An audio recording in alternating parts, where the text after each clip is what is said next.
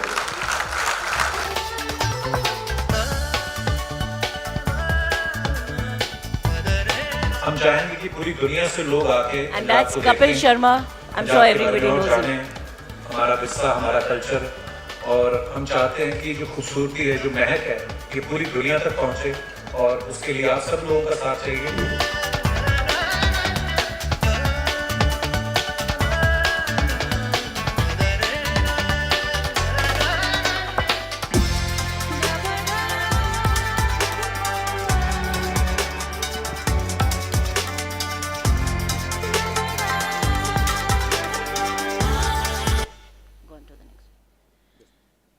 So I think with this, I would like to conclude and extend a warm invite to everyone here to come by and allow us to offer a glimpse of what Punjab is poised to do.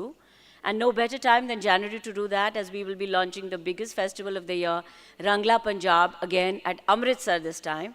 That's going to be something like the Edinburgh Festival. However, I would say that we take no responsibility for a few added kilos while you're there. So the one thing which we forgot in adventure tourism was that after adventure, as I said, you need to relax. So you need the wellness tourism. And this is the state of Spider-Man when he went from Punjab. So this was after 2 weeks in Amritsar. So I request all of you to also please take part in the adventure tourism. Thank you so much, ladies and gentlemen. Thank you, Anna.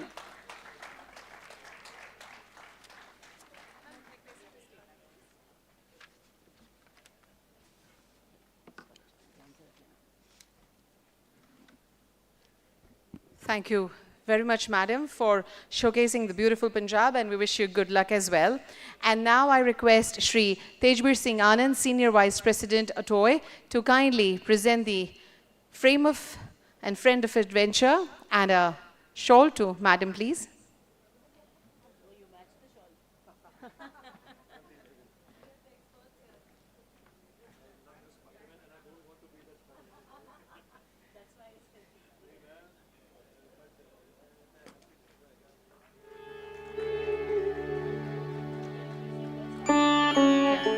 Team Punjab, can you be on the stage, please?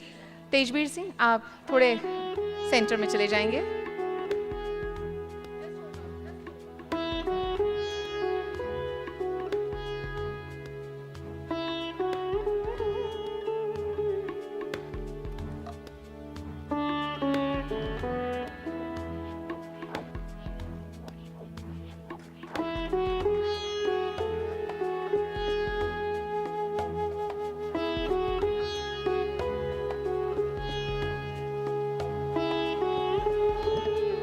Can we give a round of applause to all the lovely team members who are from Punjab right here on the soil of Gujarat?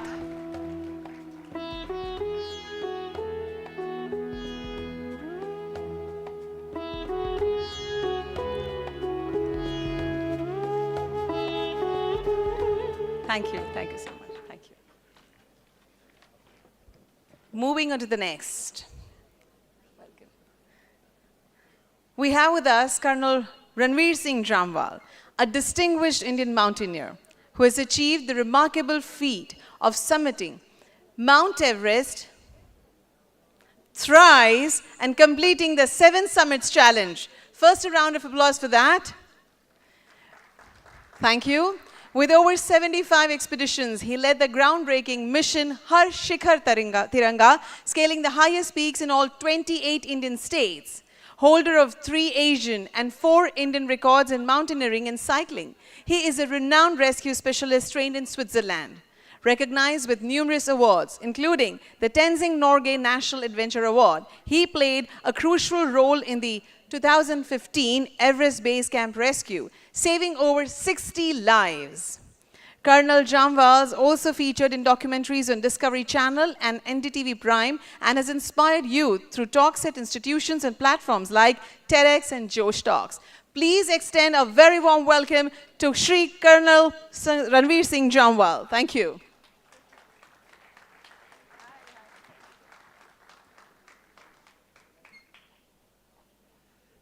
जय Hind everyone. Lunch का वक्त हो चला है और award ceremony भी हो चुकी है। I'll not take much of a time. I'll quickly wrap up the things, or rather my presentation, whatever I have.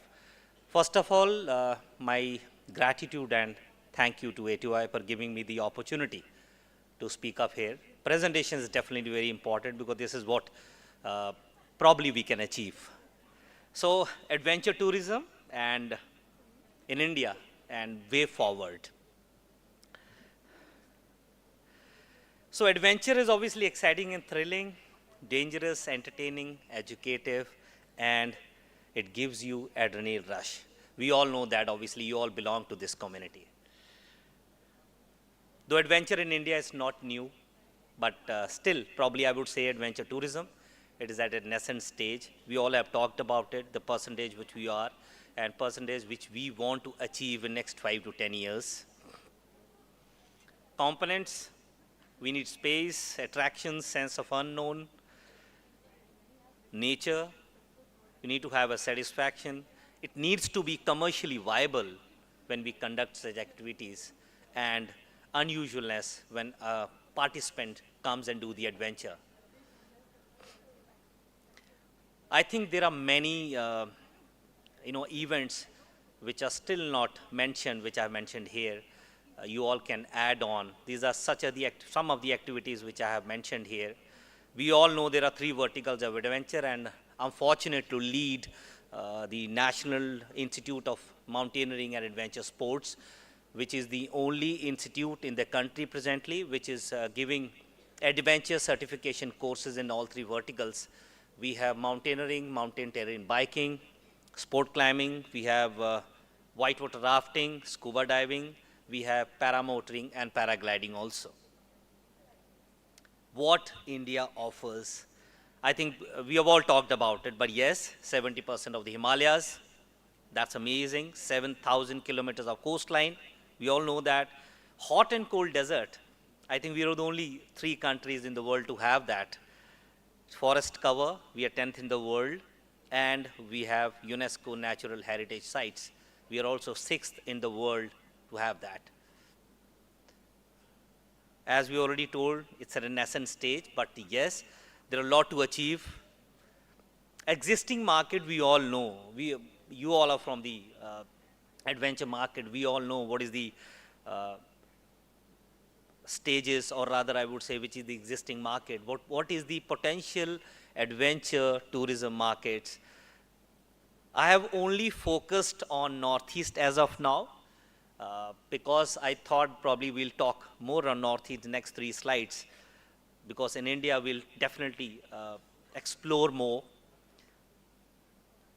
Arunachal, I think for next 3 slides, Anil sir would be having much more awareness and knowledge rather than me, but still I would like to add on here. If you go to Dirang, that is where Nimas is situated. It is a home to mountain terrain biking, climbing, trekking, hiking, and paragliding now. If anybody doesn't know about it, please visit that side of Arunachal, you will find it. And as Honorable CM sir has already told, Northeast ke andar bhi ek Northeast hai, that is Arunachal. We have Zemethang, Sepa Valley, Tawang, Menchuka, Zero Valley, rafting in Kameng, Siang, Tirap, Subansri, and Lohit River. You talk of all rivers, they're all very good rivers for the rafting. Assam, you have wildlife sanctuaries, we all know that. Paramotoring in Guwahati district. We have node of paramotoring in Guwahati, that is close to Panikheti. And Meghalaya, we all know that scuba diving, we do have one of the nodes, scuba diving node in Dauki River, one of the cleanest rivers of Asia. Rafting in Kansi River, MTB in state, obviously Meghalaya is known for their mountain terrain biking expeditions and competitions also. And water rappelling in Elephanta Falls in Shillong is definitely one of the new adventures which have come in. Nagaland, we all know about it. Zuko Valley, trek at Zappa Peak, camping at Satoi Range, river rafting in the Yang River, and definitely it is the land of festivals. Manipur, water sports in Lamding, Koiranga Airfield and Namchang, foothills of Wakafur, hang gliding, windsurfing in Loktak Lake. This is one thing which I really explored and really liked it. Mizoram, trekking in Phongpoi, one of the highest, and I would say which was really beautiful when we went there. It is the highest point of Mizoram. Paragliding in Thenzel and Serchep, mountain biking in Hoimphang, and river rafting in Kaladan River. Tripura, we have trekking and paragliding in Jampai Hills, kayaking in Chabimura, jet skiing in Dambu Lake, and paramotoring in Khoai. Now we talk of latest adventure trends in the world. I think there are many. You know, you can combine anything and everything which is possible. But this was the first thing which I heard in 2009-10 when I was in the Army Adventure Wing. French team wanted to come in and they wanted to do hike and fly. They wanted to go to Chakhamba, they want to summit that peak, and they wanted to fly from there. They wanted to do paragliding. First time ever I heard of that. And I was really amazed to see the skills what they had. And I think this is something which we really need to adapt to the new trends, what is happening around the world. Few more trends: surf and ski, kayak and surf, base jumping. Obviously, there are many now path breakers in our own country who are doing this now, but not many. I think this can go to a next stage also. Canyoning, heli skiing, frozen ice wall climbing. This is happening. This is happening in Spiti Valley. This is happening in Ladakh. Leh has, in fact, conducted a lot of new festivals also. Vision for the future of adventure tourism in India. I think this is what just 3 points which I really thought of. Clear vision for the future of adventure, clear objectives that we need to achieve to realize this vision, and a role of technology in shaping the future of adventure tourism in India. But we do have challenges, and challenges are lack of clear-cut policies and regulations. As we talked, many states does not have clear-cut policies and regulations, and we don't have the required infrastructure also. Safety standards are not there. Lack of instructional and government support is not there presently.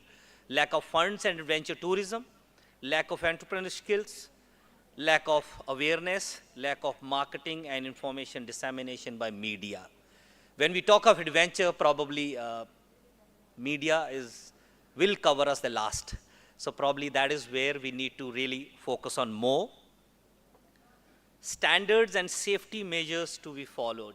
Stringent safety protocols, we all know why this is important. Qualified and trained guides, because when you have qualified and trained guides, you will have that confidence.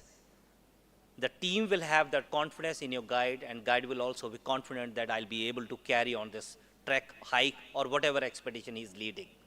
Participant education and preparedness, you need to make the participant understand what he is going to be through on this, so that he understands the whole perspective and prepares accordingly. Regular safety drills of all the instructors who are actually going to take up the expedition, hike, or whatever. Dynamic risk assessment needs to be done, and we need to have a transparent communication between an adventure tour operator and a participant. That is also the most important thing. Otherwise, most of the time you see a trekker, a hiker, or anywhere you go, you have a participant where he doesn't know anything about where he is going to through. Probably there has to be a clear-cut communication that this is going to be the physical standards which we require you to come to this stage, so that we take you on for the expedition. Role of adventure operators in shaping the future of adventure tourism in India. I think the very important thing, innovative adventure packages. As we talked about, hike and fly and other combinations we can really think of. Collaborating with local communities, very important. Here we can see the examples, various other states also we can see the example. Training and upskilling of staff, a very important thing. Promoting responsible tourism practices. As we saw here also, it is carbon negative. It's a very important thing, and we all can actually use this, or rather promote this in other states as well. Adherence of standards and safety protocols, a very important thing which needs to be understood by all the participants. A role of adventure institutes here. As you see, we have 6 now qualified, or rather I would say certified adventure institutes in the country. Skill development and training, this is where the institute skills will come in. Teaching sustainable practices, adaptation of trends, the new trends which are coming in, probably we can take a lead in that. Global exposure and certification. When we talk of any certification in the adventure activity, I think Adventure Institute should take a lead and we can conduct those courses, and then later on adventure tour operators can take on. Research and innovation, and be the leader in exploration. Just an example, last year we went to Rio Purgyal in Himachal. It is a very rarely climbed mountain. It is the highest mountain of Himachal Pradesh. Only second recorded summit we did, that was in 2023, this year in May. After us, 3 expeditions have climbed that mountain, and since last 7 years they were trying to summit it. So once you do the exploration, once the route is set, once they know the guidelines of how to conduct it, probably that becomes a much easier, and then adventure tour operators can take on. Technological integration is a very important thing which needs to be understood. Safety innovations we need to have. Wearable technology, now obviously even your watch can tell you health data, which is really important. Virtual and augmented reality is something which is the need of the hour. We all know that what is the benefit of it. Booking and management system needs to be transparent and needs to be done in a better manner. Data analytics for personalization, social media and digital marketing. In last 5-6 years, we have seen a boom in adventure tourism. And I think with this speed, we can achieve a lot more. Remote communication systems, as we always say, satellite, we were talking about satellite phones, how this is important. And in the end, I think it is a need for a syndication between the government, adventure institutes, and ATOAI. And today, I think all 3 institutions are here, and I'm sure nothing can stop us if we have the syndication of all 3. That's all from my side. Thank you so much, and Jai Hind.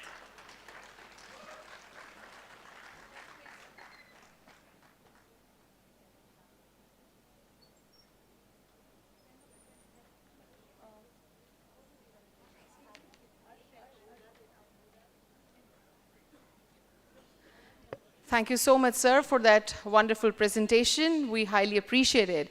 And I now request Arshdeep Anand to kindly give away the shawl and also the frame of Friend of Adventure. Okay. And I request Ms. Khyati Nayak from Gujarat Tourism to give away the shawl to Colonel.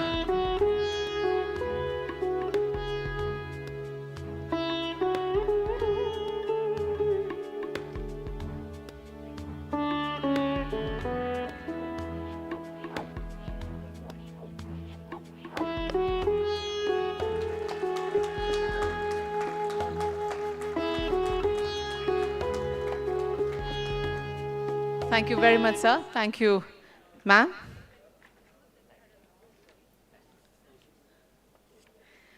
And now, we have the beautiful presentation from the beautiful state of India. Rather should say, the crown of India. Please help me welcome Shri Amarjit Singh, Special Secretary from Jammu and Kashmir Tourism, to give away the presentation. Welcome, sir.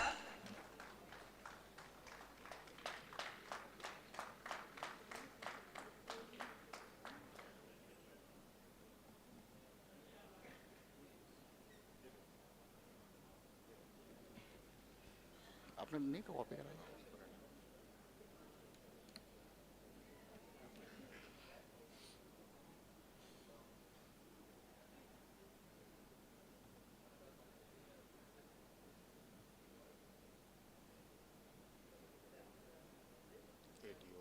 ये वाली ले लो उसी में चला दो sir वो कुछ चले रह जाए एक सेकंड ही लगेगा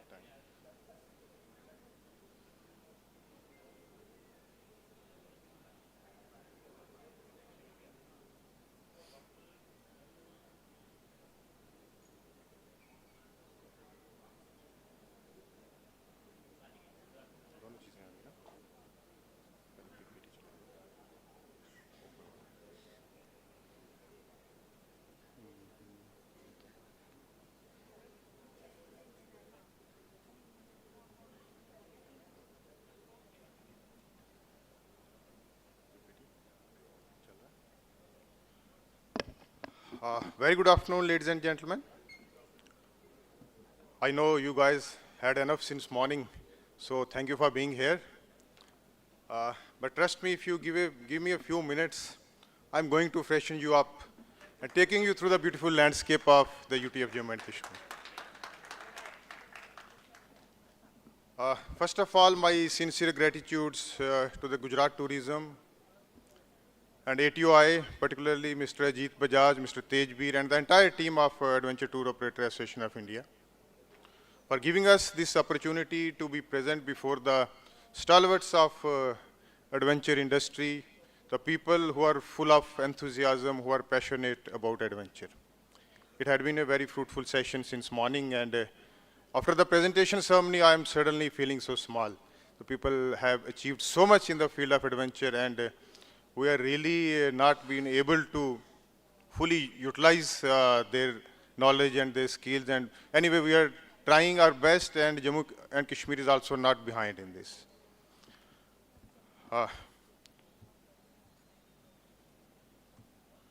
So I'll begin with the vision of the Honorable Prime Minister. Says that Jammu and Kashmir is the pride of every Indian, and together we have to take J&K to new heights. So it's not our baby now, so it's a duty on all of you, and these are the instructions from the highest office. So please. So going with the Honorable Prime Minister's vision, we also envision to place Jammu and Kashmir as the best global destination in the field of tourism, with objectives obviously to attract more visitors, to increase the overnight stays, to extend the duration, and seek a balance between the things.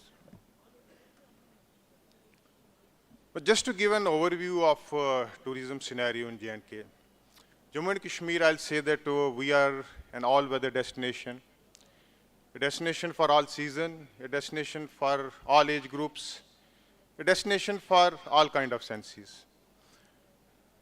Be it the leisure tourism, be it the pilgrim tourism, be it the MICE tourism, golf tourism, wedding tourism, adventure tourism, heritage tourism. We have all kind of products. We have our destinations, the beautiful locales. Beside, we have all kind of tourism products. And after the successful meet of the G20 on tourism working group at Srinagar, UT of J&K has been positioned differently on the global platform. And in the last couple of years, we have been doing exceptionally good. Tourism in J&K is one of the flourishing industries, and majority of our population, directly or indirectly, depends on tourism. So J&K government is very much aware of it, and we want J&K economy to be a tourism-driven economy, create more jobs in the sector. So I'll not be overloading with you any information and try to limit myself to the adventure, to the vertical of adventure. And friends, a number of policy initiatives have been taken by the government of J&K, and these initiatives have given results. And as the Honorable Prime Minister and Honorable Home Minister has also mentioned at a number of occasions, last year we had the highest footfall, and I'm glad to announce here that this year, even before the close of the year, we have already crossed that number, and our tourist visits have already crossed 2.0 crores, the most heartening thing is that the foreign tourist visits, there is a threefold increase in the foreign tourist visit this year, which is highest after 1989. So these are some of the awards which have been given to us. The Ministry of Tourism recently awarded Village Dawar as the best tourism village, and many others. So coming to adventure, in adventure, like the first thing we need to map our tourism assets, then we look forward to the destination and product development, then skilling, and finally, the most important, that is the safety and risk mitigation. This is a picture of Offerwat in Gulmarg, heli skiing. It was going on a regular basis. After the COVID, there had been some hiccups, and this year we are expecting that we are going to begin it in a big way in Offerwat in Gulmarg, provided that we had a good load of snow there. Now coming to the tourism assets, we have in fact the diverse landscape of Jammu and Kashmir with the mountains, valleys, rivers, lakes, forests. It's our biggest asset. In fact, J&K is a bhandar of the adventure products, be it the Kashmir Valley, be it the Jammu region, be it the Chenab Valley region, be it the far-flung areas of Poonch and Rajouri. I hail from district Poonch and my ancestral house is right on the line of control. So even in the Poonch and Rajouri districts, there are a lot of avenues, a lot of potential for the adventure tourism. And we are very aware that we need to keep local communities with us. Adventure can only be developed when the local communities are in loop.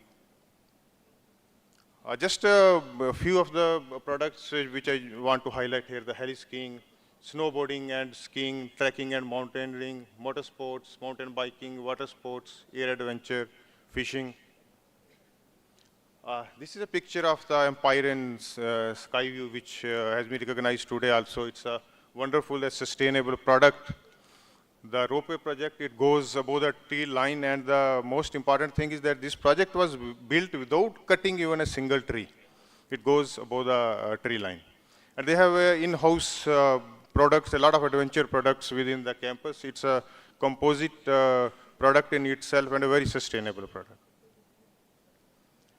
Mountain biking, it's becoming very popular nowadays. We see in the UT of Jammu and Kashmir, particularly in the Srinagar-Leh highway, Srinagar-Pahalgam and Jammu-Bhadarwah highway. A lot of youngsters are coming forward and enjoying this sport, the mountain biking. Then cyclothon, one of our guys, Mr. Adil Teli, he has done cyclothon from Kashmir to Kanyakumari. So a lot of cyclothon events are being organized, and Department of Tourism is collaborating with these people who want to come forward and organize these events. Even if it's a drive against the drugs, if it's a drive for the plantation. So cyclothons are really gaining very popularity there. Then kayaking and canoeing, there also we are organizing annually this sport in Dal Lake, in Manasbal, and in other water bodies of the UT of J&K. White river rafting, we have a lot of areas, Sonmarg, Pahalgam, Baradari in Riyasi area of Jammu division. Then paragliding is one sector where we have not been able to tap enough. Although this activity we have started in Sonmarg in Srinagar, and also in Jai Valley in Bhadarwah, and we have recently conducted some trials in Basoli area near the Ranjit Sagar Dam. But still, we are in a very infancy stage in this particular field, and we are trying to look forward to the experts in the field so that we can tap potential of this particular activity. Then ice climbing, this is happening near Chandanwadi in Pahalgam, where we get enough the hard ice for the climbing purpose. Polo is one sport which had been very popular in the earlier times, but of late this has been discontinued. But recently, in the far-flung border district of Kupwara in the Gurez Valley, we organized a polo match, and it got a lot of recognition and a lot of inspiration. So we hope that this will pick up again. Then camping is a very common sight in the UT of J&K, be it the Kashmir Valley or the beautiful landscapes of the Jammu region, the Bhadarwah, Kishtwar, even the region of the Poonch and Rajouri, the upper reach is there. Off-roading, actually we are not really promoting off-roading because we don't want to destroy our landscapes, our green. So we don't have much area where, because most of the area is already green area. In fact, Ladakh has more scope for this, but at some places it's going on, but we are not really promoting off-roading in a big way. So trekking, it's our main activity, and we have tracks which run across through the meadows, the beautiful meadows, in all the regions of the UT of J&K. In fact, one of the mega trail which is proposed, which the ministry is developing, it starts from Patnitop. So we hope that this activity will give further boost once we make some further progress on those mega tracks. Heli skiing, I already discussed. Angling is another very interesting sport. In fact, we have a lot of trout streams. We have both the rainbow trout and the brown trout. And this trout fish, it gives a lot of thrill to the angler. It's very difficult to catch a trout. I tried once and it took away that the fly, it broke the fly halfway, that iron fly. So it's a very strong fish. It gives you a very tough time to catch it. In fact, we organized an angling event in association with the Anglers Association of India. The tourism department, we look forward to promote these niche segment of products in association with the partner, with the professionals in the field. Zip lines is another interesting activity, and suddenly over the last 2 years, we had seen a lot of people coming forward, and we have installed more than 70 or 80 zip lines over the last 2 years only. And a few of them, they cross the rivers also. So zip lining activity is becoming very popular at our destinations also and at other far-off places also. And we expect that we'll get more people to come forward in the zip lining field. Hot air ballooning, we have started at 2 places, and we are looking forward to some more places where we can start this. And ice skating taking place in Gulmarg presently. Then rock climbing, we have made one at Sanasar in Jammu region, and one is at Srinagar. Suinsar, I'm sorry. And water skiing, we have a lot of water bodies, and water skiing, be it these activities are taking place there. Besides ice skiing, ice hockey, we are organizing in Gulmarg area. In fact, we are the sports and tourism, they are working together and organizing these events not only as an adventure events but as sports also. Off late, in fact, we have trying to take adventure to the offbeat destinations. During the 75 years of India's independence, to commemorate the Azadi Ka Amrit Mahotsav, J&K government launched 75 new destinations, the offbeat destinations. So now we are trying to take these adventure products to those offbeat destinations. In fact, all those offbeat destinations, they have some kind of, some element of adventure in those. I'll take you through a small AV of 3 minutes. We'll show all those offbeat destinations. So these we are taking adventure to these offbeat places, particularly in the Chenab region of the Jammu region, in the Kishtwar, Doda, Ramban district, Poonch district, Rajouri district, in these places.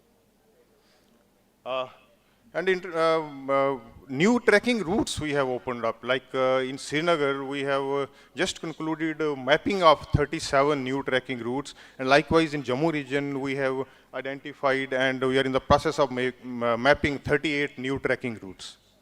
Actually, we have collaborated with the Department of Forest and Wildlife, and Forest and Wildlife Department have also opened up a number of new routes for small hikes, just to sensitize and just to give a sense of responsible and ecotourism. Then again, paragliding, we have started trials in Etham and Dhanwa in the Jammu region, and likewise river rafting in Doda, Kishtwar, Reasi, Poonch and Rajouri. We have conducted trials, and we are going to make it started there on a commercial basis. Same way, skiing recently in the Bhadrava area, we have conducted a snow festival, and these skiing activities organized there. Likewise, zobbing. Zobbing is, in fact, it's available almost at all the destinations. These are some other pictures, the sky view gondola. And this is a reservoir. This is the Ranjit Sagar Dam. It's on the border of J&K and Punjab. We have a very big reservoir there. And our destination, Basoli, which is just next to the Ranjit Sagar Dam on that reservoir, that destination has been chosen by the Ministry of Tourism for development under Swadesh Darshan 2. And we are planning to develop adventure tourism at Basoli in a big way, and already we have built some infrastructure, and some operators are already operating, conducting some water-based activities, but we really want to make it a big adventure center. Basoli we want to develop as a big adventure center. These are some pictures of trekking, and Nathatap, it's near Patnitap, just around 50 to 60 kilometers from Mata Vaishno Devi. The Garjan Valley, this is in the Poonch Rajouri area, that the Pir Panchal area. And this is Baradari in Riyasi. Riyasi is the district where the shrine of Mata Vaishno Devi is in district Riyasi. So it's just 20-25 kilometers from that Mata Vaishno Devi shrine. These are the far-flung areas of Lal Draman is in Doda district. Now, coming to the third pillar, the upgrading and skill capacity. Fortunately, we have all the institutes in Jammu and Kashmir. We have an institute of skiing and mountaineering in Gulmarg. We have Johar Institute of Mountaineering and Winter Sports in Pahalgam. We have an IIHM at Srinagar, and we have a Craft Development Institute at Jammu. So we are, the regular courses, the elementary courses, then the professional courses, they are being regularly conducted by these institutes in collaboration with the State Tourism Department and also the sports. Besides that, we are holding sessions and we are holding short courses, 5-day courses, 3-day courses in association with the partners from this. Like we held some courses with CDB, then with Make My Trip in association with these people. Because adventure, you need to build a very strong network of homestays if you really want to increase the flow of trekkers. So for that purpose, we are associating with these people and holding these small sessions, small 3 or 5 days courses. Then, although marketing and promotion, once you develop a good product, so it automatically gets marketed, but still we are trying to push everywhere in the events, in the marts, wherever we visit. We always pitch for our adventure potential and our adventure products. And homestays, I was mentioning, because homestays are very important when it comes to adventure. And we have issued guidelines, a special policy for homestays, and a number of homestays have come, and till recently we have added more than 10,000 bed capacity through these homestays. Because we are already, the existing infrastructure, it cannot take more pressure, so the UT government is in the process of making homestays, and we have a target of adding more than 50,000 beds through these homestays. Then as I earlier said, that we are collaborating the sports and tourism together. Like in Gulmarg, we had Khelo India Games thrice now. Likewise, in other areas also we are working and trying to hold the sports and the adventure activities in collaboration. So the marts, wherever we are going, we are promoting always our adventure products and destinations. This is one area where we are still struggling a bit, and we need your expertise, we need your advice, we need your guidance.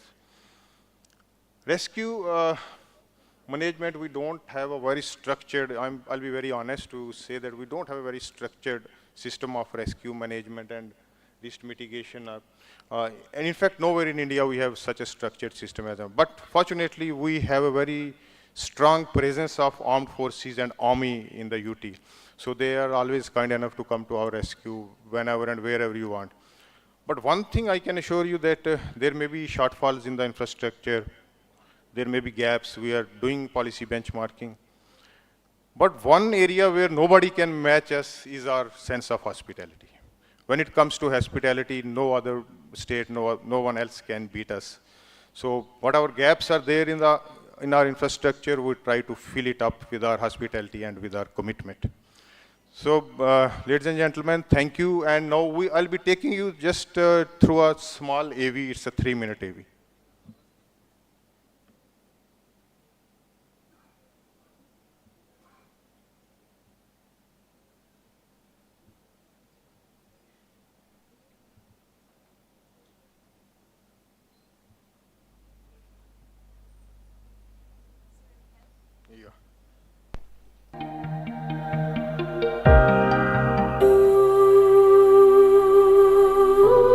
These are the offbeat destinations which I was mentioning about. We are trying to showcase.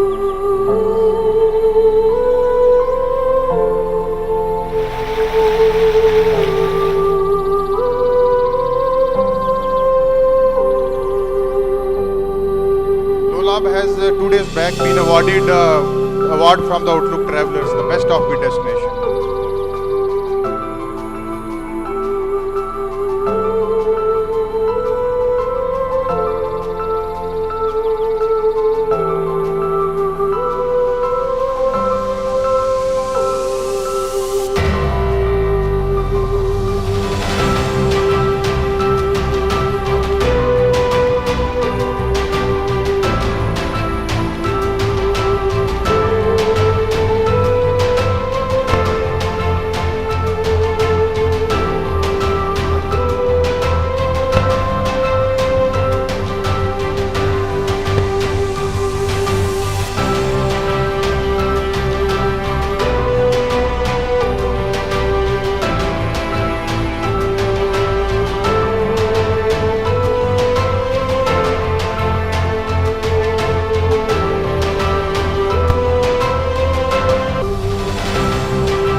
Thank you, friends. Thanks for your time. Thank you.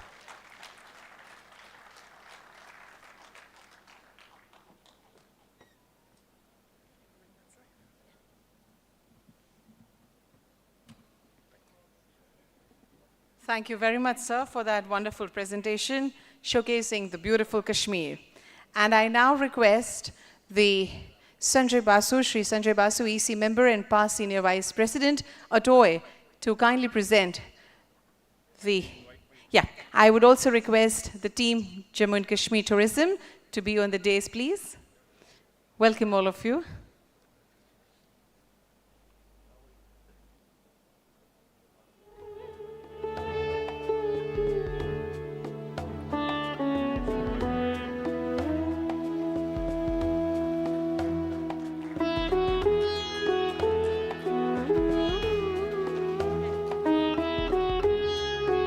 We also hand over the frame, Friend of Adventure.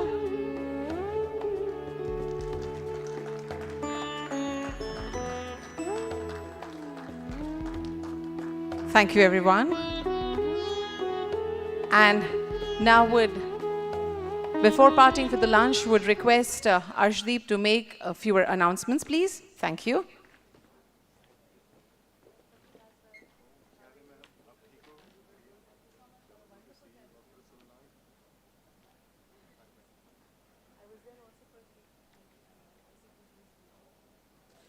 So friends, I know we're all, we've had a really full morning and we're off to lunch now, but just a few announcements before we break. Our exhibitors are waiting eagerly for you to come and, see their stalls and the wonderful offerings that they have. Also, we will be having our breakaway sessions after lunch. So I would like to invite our leaders, breakaway session leaders over on the stage so that people can identify them. In these breakaway session, in-depth knowledge will be given on various segments related to our industry. And also people who have got doubts or questions, so it will be an interactive kind of thing. I request, starting with first breakout session, that is on outdoor adventure education. Birendra ji, can you please come up on the stage so that people can identify you?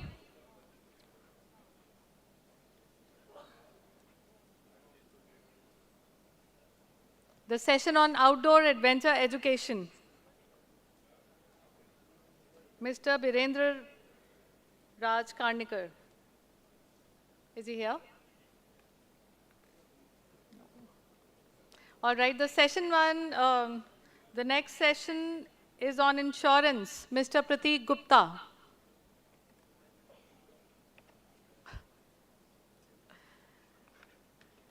Hi, Pradeep, please come.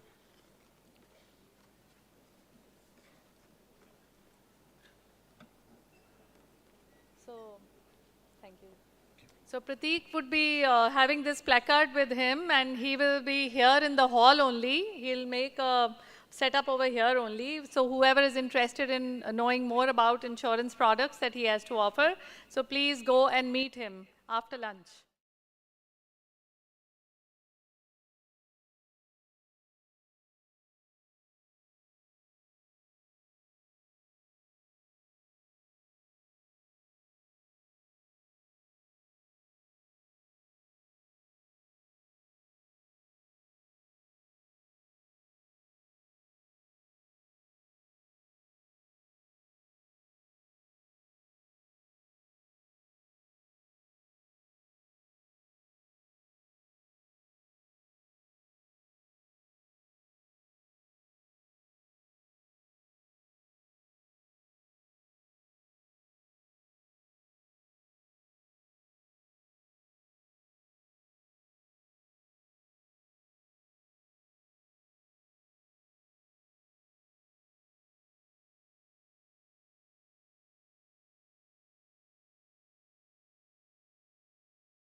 for the photo session. People at the back, please, may I request you, everyone, can we please go out? Jaideep, can you please help me? Everyone.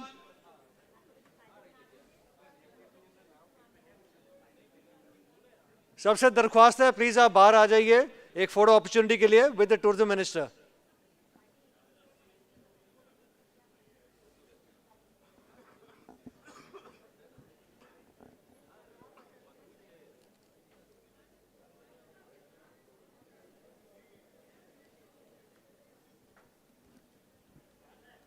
People at the back, please, can I request you, everyone?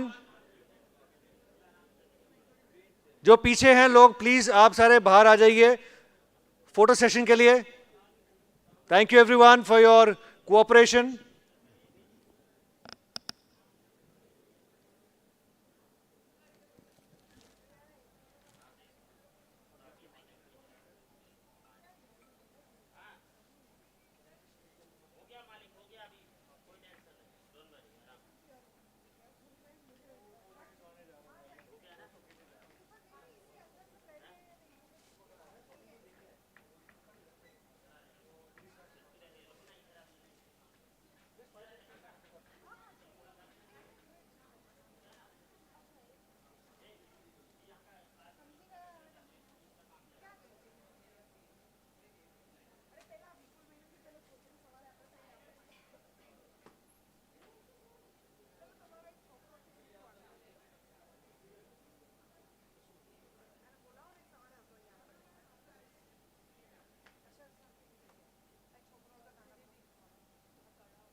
Chain ના કરી લાગે લો અહીંયા મૂકું તમે hand to hand આપી દો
आज बापुनी पुण्य भूमि पर आज बापुनी पुण्य भूमि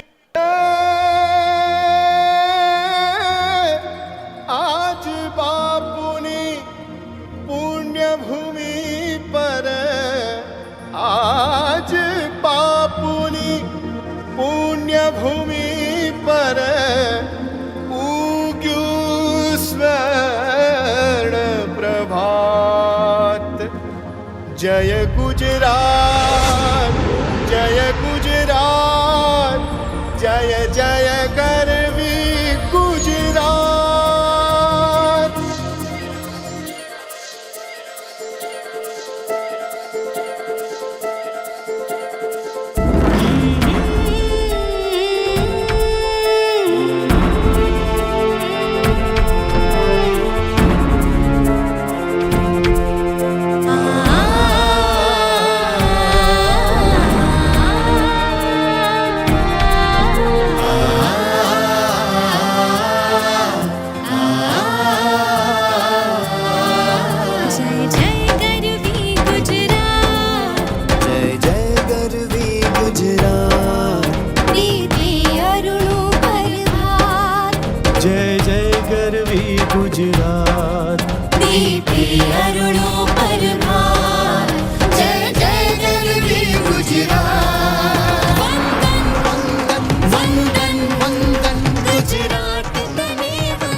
क्षमा करंत रक्षा कुंतेश्वर महादेव ने सोमनाथ ने द्वारकेश वे पश्चिम के देव छह सहाय मां साक्षात जय जय गरवी गुजरात जय जय गरवी गुजरात जय जय गरवी गुजरात दीपे अरुणों पर भात जय जय गरवी गुजरात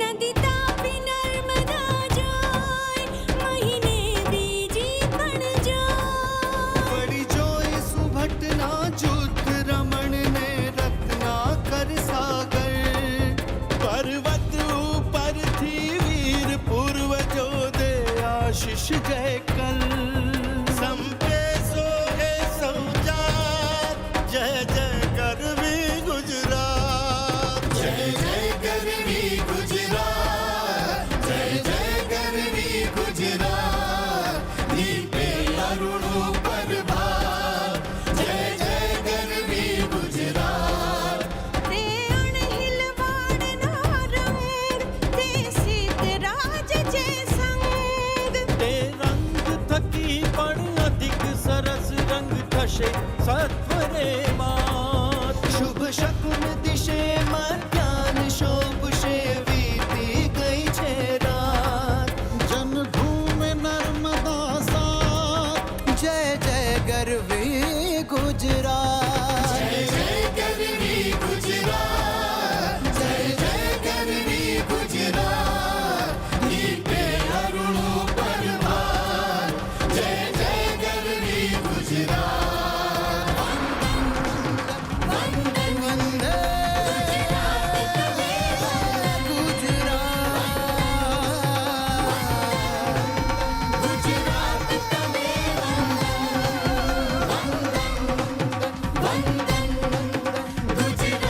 तमे वंदन गुजरात तमे वंदे Gujarat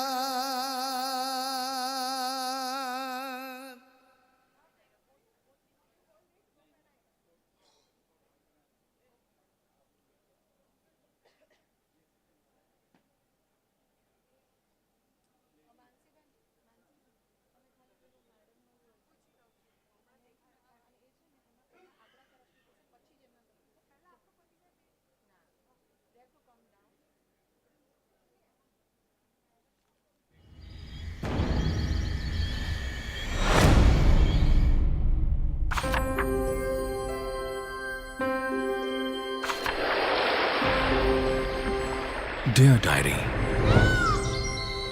I've been to a wonderful place. Have always thought ancient and modern are opposites. I was wrong. Here I've seen the first modern city of 4,000-year-old civilization. I've been to places that are endowed with heritage and preserved by time.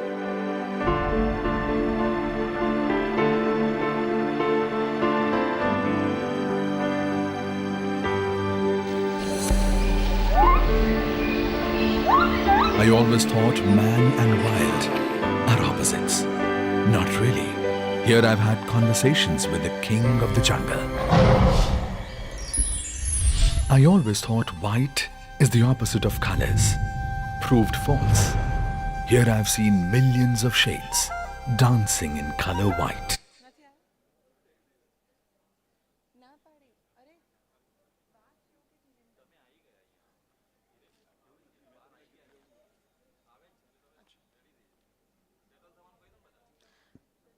Ladies and gentlemen, we request you to kindly settle down and put your mobile phones on silent mode or vibrating mode.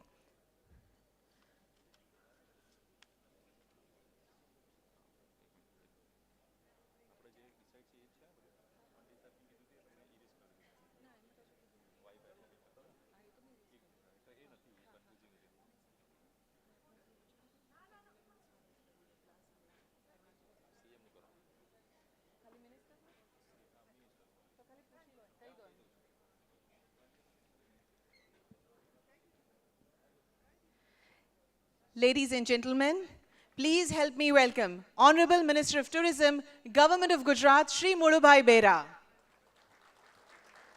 माननीय मंत्री महोदय, आपका बहुत बहुत स्वागत है.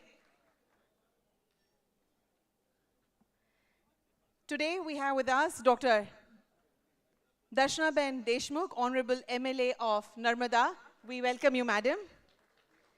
We also welcome on the day Shri Harit Shukla, IAS, Secretary Tourism, Government of Gujarat. Welcome, sir.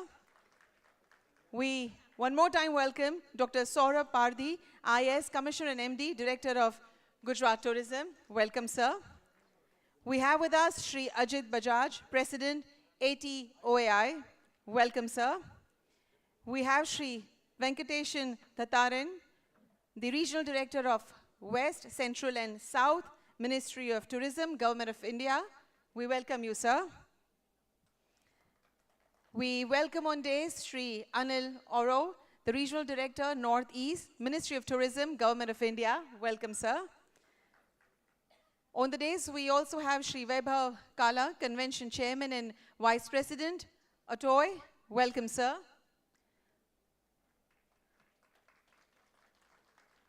Welcome, Mr. Vaibhav. We have with us Shri Tejbir Singh, Senior Vice President, ATOAI. We welcome him. Welcome. We have Captain Swadesh Kumar, the Founder President, ATOAI.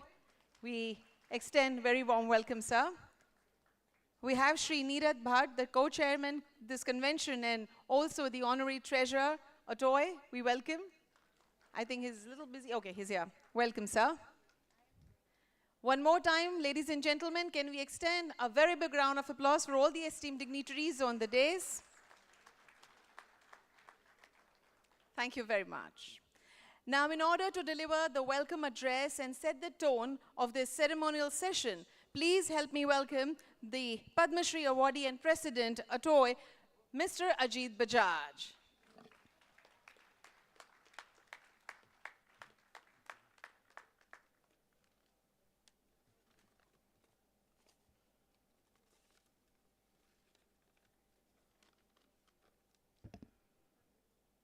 Adarniya Tourism, Forest and Environment Minister, Mulubhai Bera ji, respected dignitaries on the days, Paryatan Sachiv Harit Shukla ji, MD GTCL, Dr. Saurabh Pardhi ji, and all respected members on the days. सबसे पहले मैं गुजरात सरकार का हार्दिक धन्यवाद देना चाहूँगा कि आपने हमें गुजरात में ग्रीन कारपेट वेलकम दिया और गर्वी गुजरात का अनुभव करवाया. Can we have a round of applause for Gujarat, please?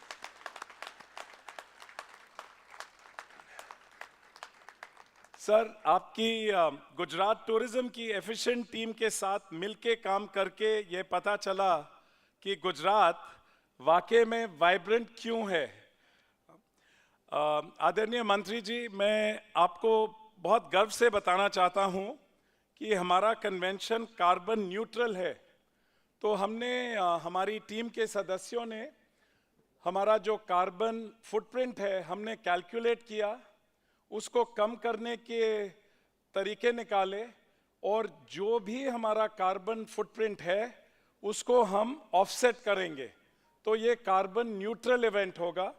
पेड़ भी लगाएंगे हम, ऑफसेट वेरीफाइड ऑफसेट भी करेंगे और सिंगल यूज प्लास्टिक हमने, जैसा आप देख रहे हैं, हमने उसका बिल्कुल प्रयोग नहीं किया कन्वेंशन में।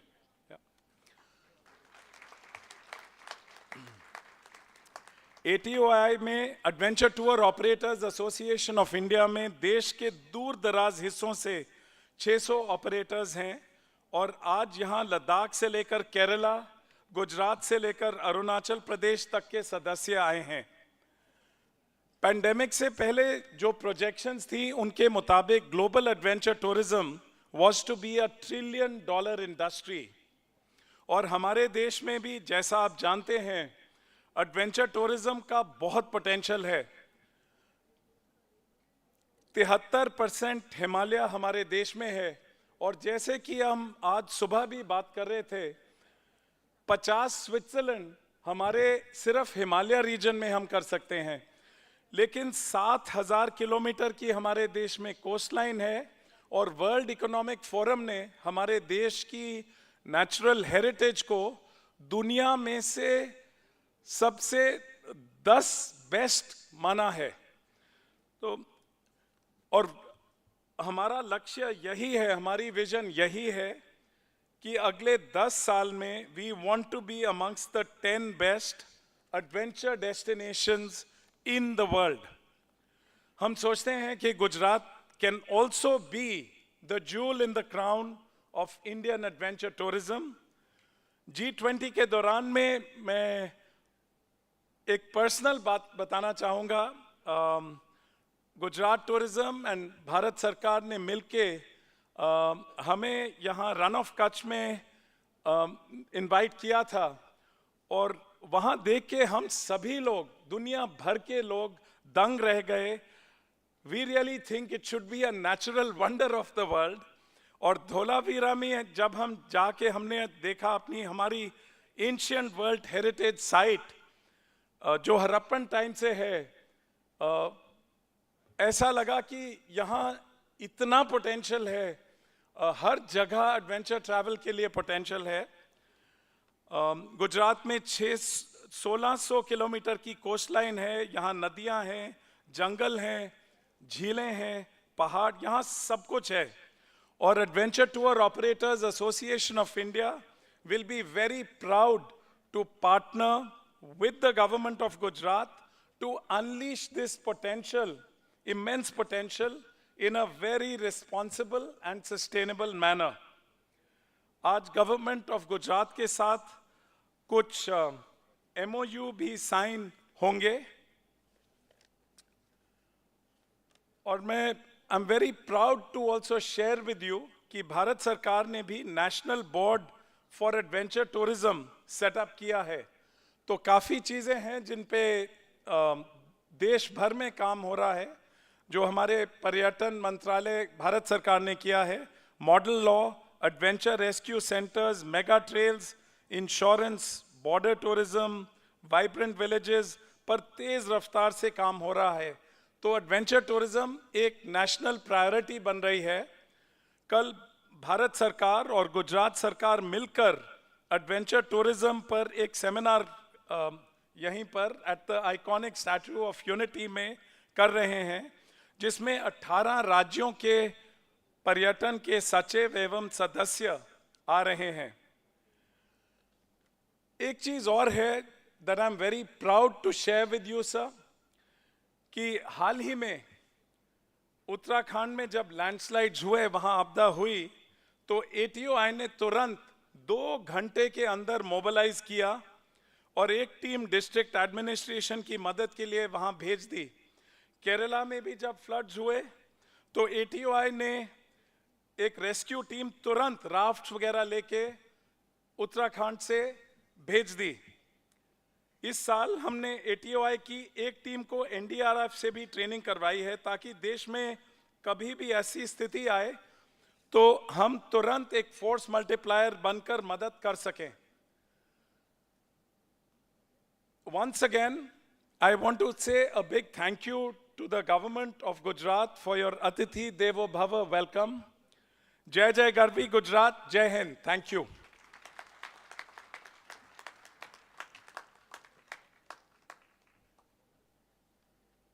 आपके उष्मापूर्ण स्वागत शब्दों के लिए प्रेसिडेंट सर आपका भी बहुत बहुत धन्यवाद है। अब हम इस सेशन में हमारे जो अतिथि गणमान्य अतिथि यहाँ पर उपस्थित हैं उन सभी का स्वागत करने के लिए अति उत्सुक हैं। सर्वप्रथम हम रिक्वेस्ट करेंगे श्री हरित Shukla IAS secretary tourism government of Gujarat कि वे माननीय मंत्री महोदय का स्वागत करें, अभिवादन करें।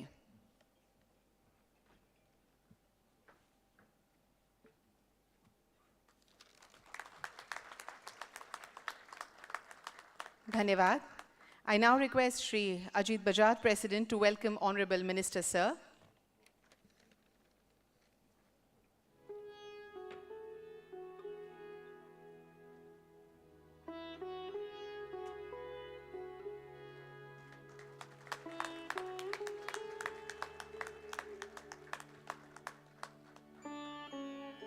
माननीय मंत्री जी, आज अरुणाचल प्रदेश से हमारे कुछ गेस्ट यहाँ पर उपस्थित हैं और वे वहाँ की अपनी ऐतिहासिक चीज़ों से आपका स्वागत करना चाहते हैं।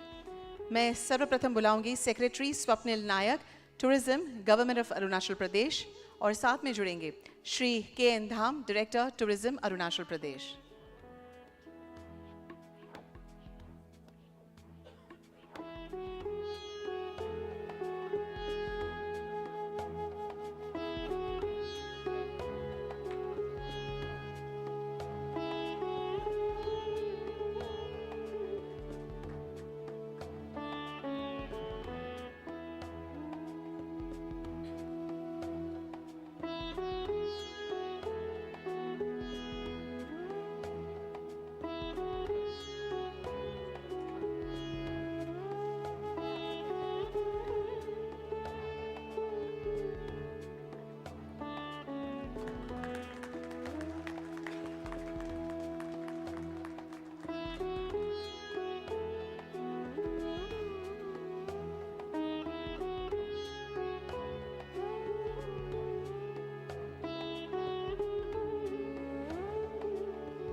बहुत बढ़िया।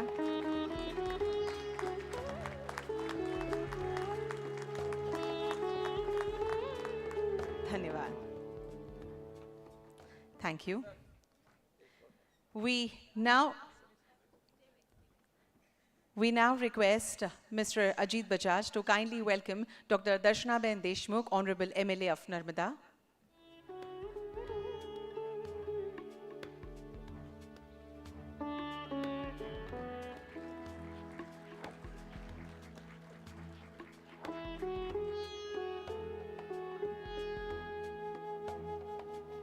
धन्यवाद। अब मैं अरुणाचल प्रदेश से आए उनके सेक्रेटरी साहब और डायरेक्टर से विनती करूंगी कि वे हमारे MLA मैडम का स्वागत करें, अभिवादन करें।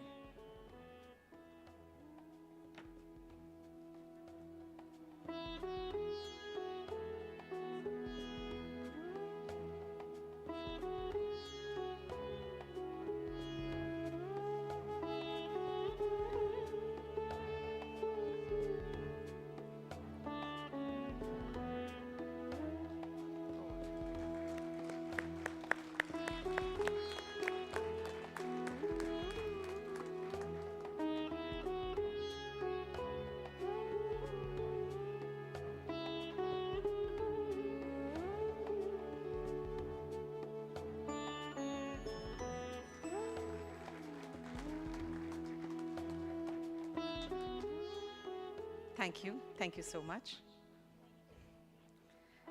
आज हमारे साथ हैं श्री भीम सिंह जी तड़वी, जिला पंचायत प्रमुख। मैं श्री हिरेन पंडित, गुजरात टूरिज्म से नम्र निवेदन करूंगी कि वे उनका स्वागत करें, अभिवादन करें।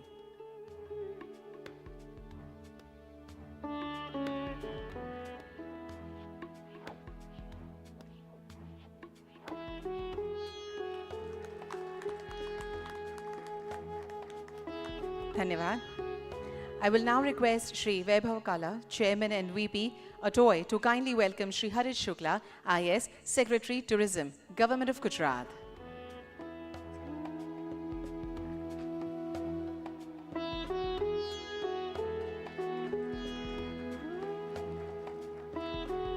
Thank you. Now request Shri Tejbir Singh, Senior VP, ATOAI, to kindly welcome Shri Dr. Saurabh Pargi, IAS, Commissioner and MD, Director of Gujarat Tourism.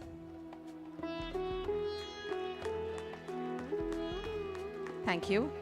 Will now request Shri Hiren Pandit, Gujarat Tourism, to kindly welcome Shri Ajit Bajaj, President, ATOAI.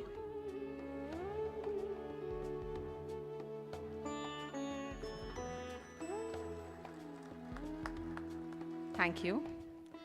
Will now request Ms. Khyati Nayak, Gujarat Tourism, to kindly welcome Shri Venkateshan Thattarin, the Regional Director, West, Central and South, Ministry of Tourism, Government of India.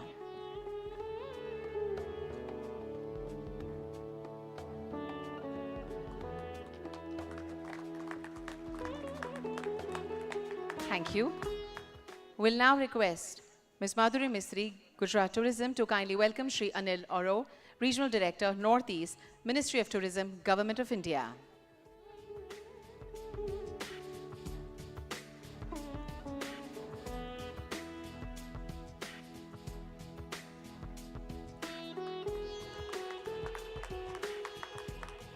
Thank you.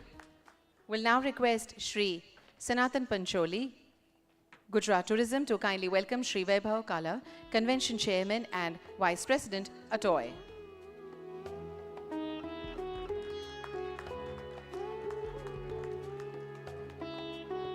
We'll also request Shri Sanatan Pancholi, sir, to kindly welcome Shri Tejbir Singh, Senior Vice President, ATOAI.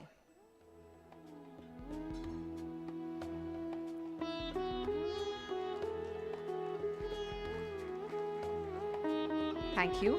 We'll request Shri Hirendra Dabhi, Gujarat Tourism, to kindly welcome Captain Swadesh Kumar, Founder President, ATOAI.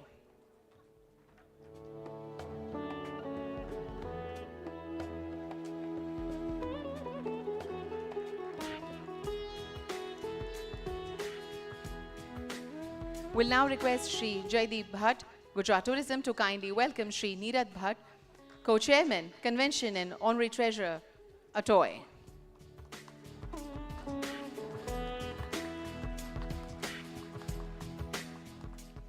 धन्यवाद। अब मैं इस अवसर पर श्री हरित Shukla IAS सचिव श्री प्रवासन को नम्र निवेदन करूंगी कि वे अपना महत्वपूर्ण संबोधन दें।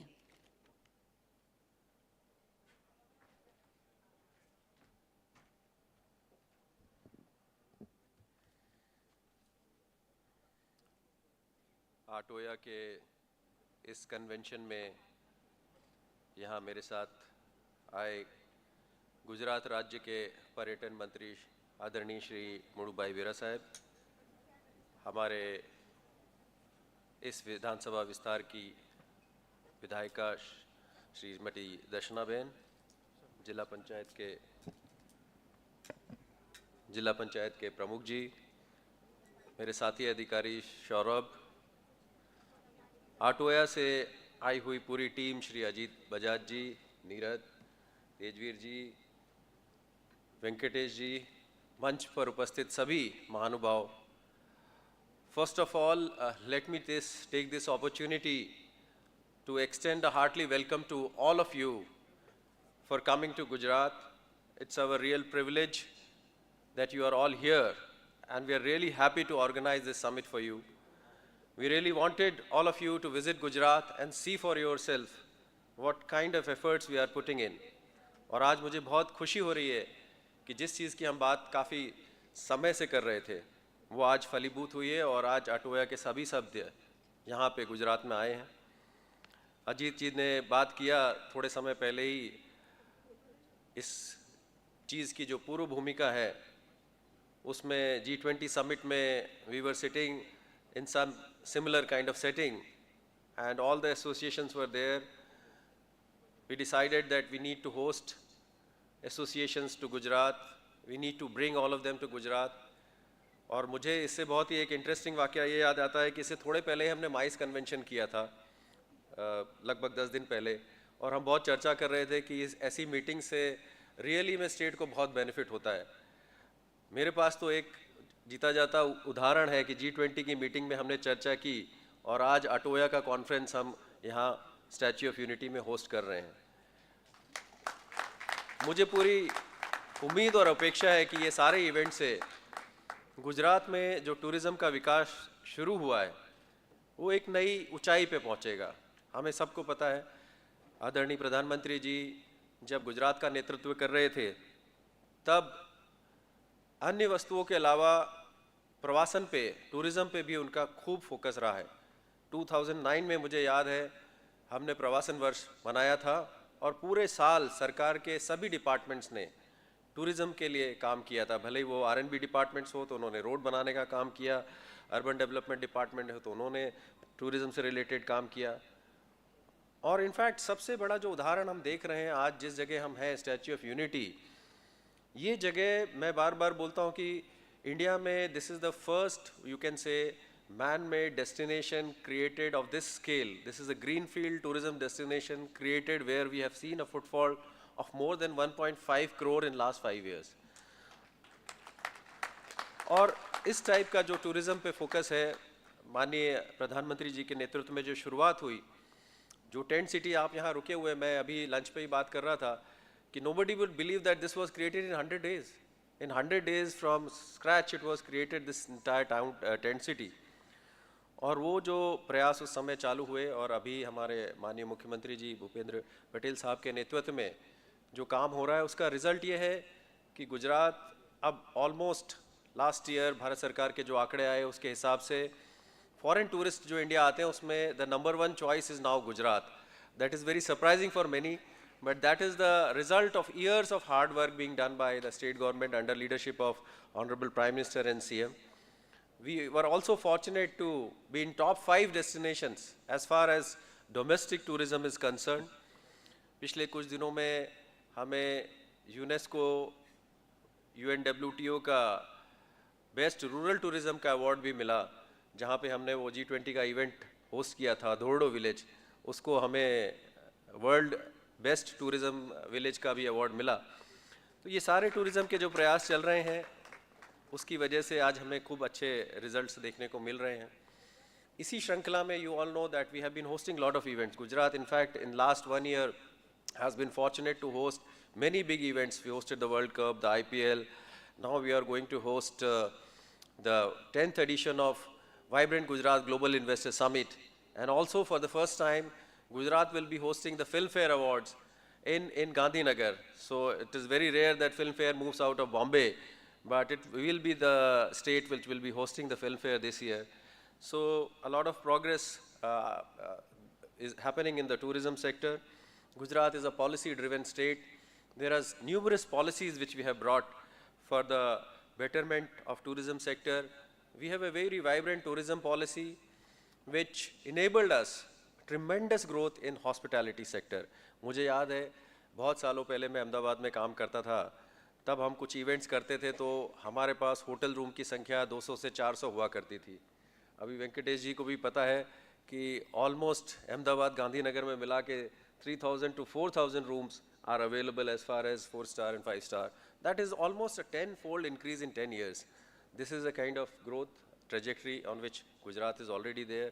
Besides that, we also have come up with heritage tourism policy, and recently we launched cinematic tourism policy. Today again we are very happy. Last 15 days back we signed a lot of MOUs for very big projects related to tourism, in which there were 15 projects of more than 100 crores. Total 40,000 crores plus investment is committed this year in tourism sector. पिछले 2 हफ्ते पहले भी हमने 5 बड़ी फिल्मों का फिल्मांकन गुजरात में होगा उसका अनाउंसमेंट किया था. आज भी हम कुछ बड़े अनाउंसमेंट करने जा रहे हैं. इसके साथ साथ जो नए सेक्टर्स में हमें मेहनत करनी है, Gujarat has always been leading state as far as industrial development is concerned, and we get lot of tourists in religious tourism and business tourism. But now we are also working in other sectors. Recently we had a convention of MICE, and this is the new sector, adventure tourism sector, in which we want to focus. मैंने बजाज अजीत जी को बोला था 2 साल पहले हमने inbound tourist tour operators को host किया था और 2 साल के अंदर गुजरात नंबर 1 बन गया. अभी हमने माइस का और एडवेंचर टूरिज़्म का कन्वेंशन यहाँ होस्ट किया है. हमारी अपेक्षाएं बहुत ही सिमिलर हैं. 2 साल में हम गुजरात को माइस में और एडवेंचर टूरिज़्म में भी नंबर 1 तरीके से देखना चाहते हैं. आई एम वेरी हैप्पी आपके फैम ट्रिप्स में आपने गुजरात के पोटेंशियल को देखा होगा, अलग अलग जगह को देखा होगा। कई जगह डेवलपमेंट की शुरुआत हो रही है, कई जगह अभी इनिशियल स्टेप्स लिए जा रहे हैं, लेकिन मैं आपको एश्योर करना चाहता हूँ कि गुजरात सरकार ने एक बहुत ही फोकस्ड अप्रोच के साथ टूरिज़्म को आगे बढ़ाने का निर्णय लिया है। जिस तरीके से इस डेस्टिनेशन स्टैच्यू ऑफ यूनिटी को आप देखते हैं, जो एक कंप्लीट डेस्टिनेशन है, जहाँ पे आके आप 3 दिन से 7 दिन तक रुक सकते हैं और हर प्रकार के ऑडियंस के लिए यहाँ एक अट्रैक्शन आपको मिल जाएगा, भले बच्चे हों या ओल्ड एज के हों या इको एंथुजियास्ट हों, हर प्रकार के लोगों के लिए यहाँ पे व्यवस्था की गई है। और यहाँ पे भी अभी डेवलपमेंट बहुत तेज़ी से आगे हो रहा है।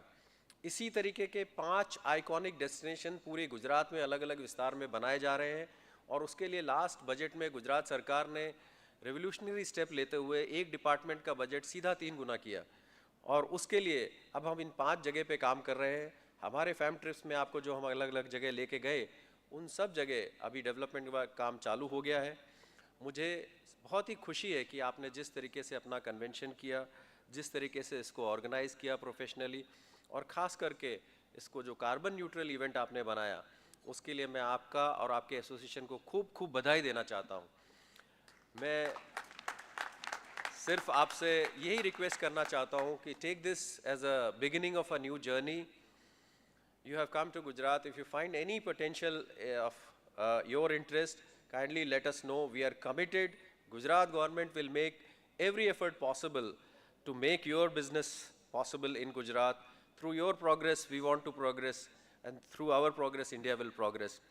जैसे कि हमारे ब्रांड एम्बेसडर कहते हैं कि कुछ दिन तो गुजारो गुजरात में, हमें बहुत खुशी है कि आपने कुछ दिन गुजारे हैं गुजरात में।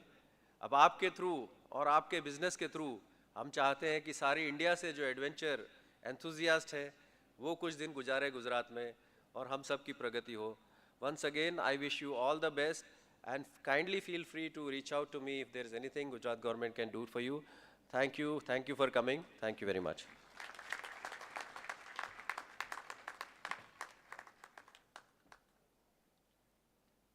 सर, आपके विशेष संबोधन के लिए हम आभारी हैं।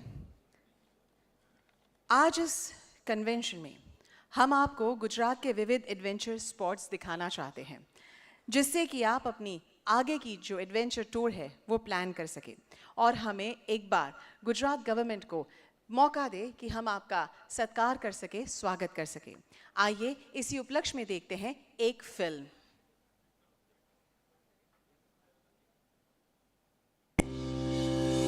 Under the visionary leadership of the Honorable Prime Minister Shri Narendra Modi and the guidance of the Honorable Chief Minister Shri Bhupendra Bhai Patel and the Honorable Tourism Minister Shri Mulu Bhai Bera, the glorious Gujarat is geared up with a treasure trove of numerous adventurous experiences. The state offers an array of adventure sports.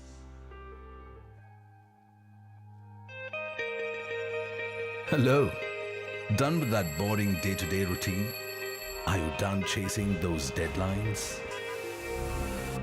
It's time to awaken the dead spirit of adventure within. Yes, it's about time to recharge, recall, and rejuvenate the inner child. It's time to go wild.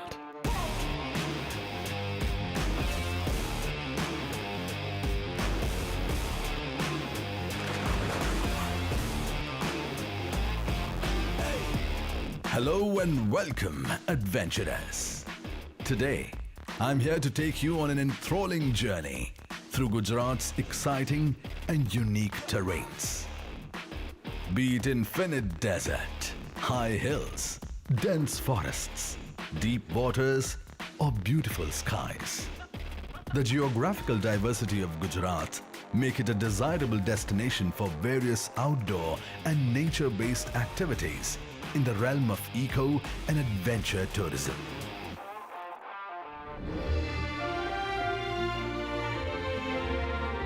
How soothing and surreal would it be to experience kayaking at the World Heritage City, Ahmedabad's scenic Sabarmati riverfront. The cultural city of Gujarat, Vadodara, also offers a meditative and calming experience of kayaking.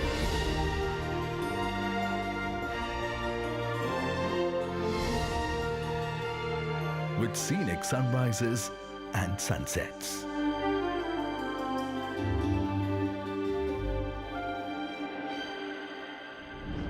Now, let some adrenaline kick in.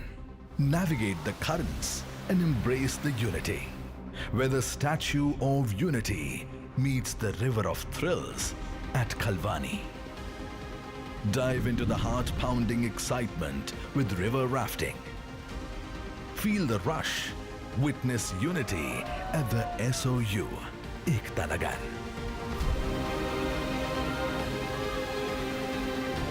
Soar above the sea waves in a parasailing adventure at Kutch. Brace yourselves for an exhilarating experience amidst the crystal clear waters of Mandvi Beach. From the sea to the sky for pure exhilaration. Enjoy a sofa ride and rev up your adventure with speed boating.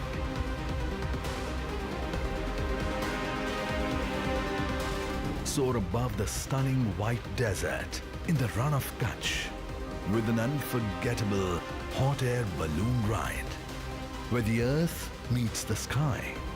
Go for a paramotoring ride to witness a dance with the winds on nature's canvas.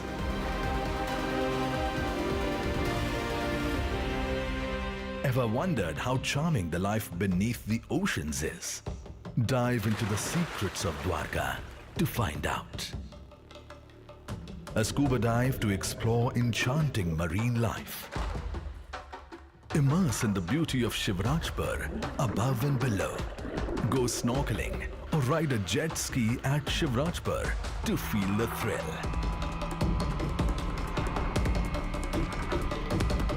Dare to glide where eagles soar.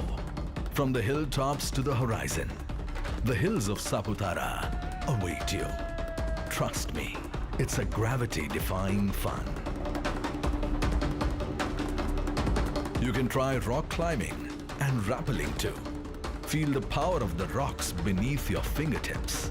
This is where nature meets adventure.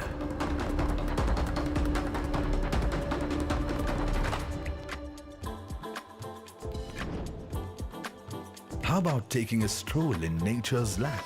Gujarat has a string of numerous eco-tourism sites. If you love to trek, Polo Forest, Jambu Ghoda and Saputara offer this opportunity in dense forests and lush green surroundings. These sites provide breathtaking views and a fantastic camping experience for those seeking adventure and a chance to reconnect with nature. Are you passionate about zoological diversity? Gir National Park for the Asiatic lions, Nal Sarovar and Ramsar Lakes, Khijadia Bird Sanctuary for bird watching, as well as Little Run of Kutch for wild ass, Ratan Mahal Bear Sanctuary, and many other sites across Gujarat are ready to be discovered. Imbibe the patriotism at Nada Bait for border tourism.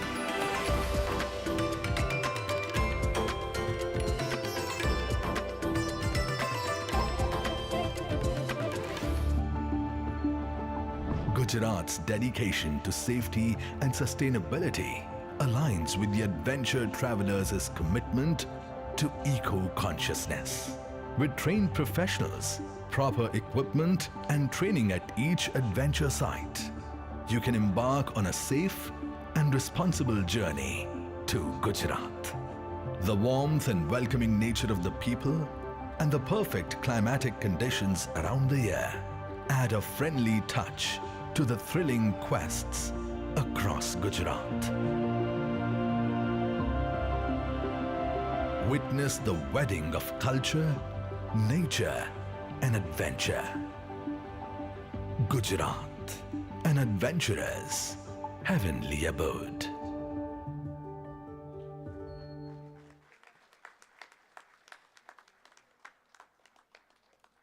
With so many scenic beauties, the applause was little less. Can we have a grand applause for these wonderful, developed scenic beauties of Gujarat?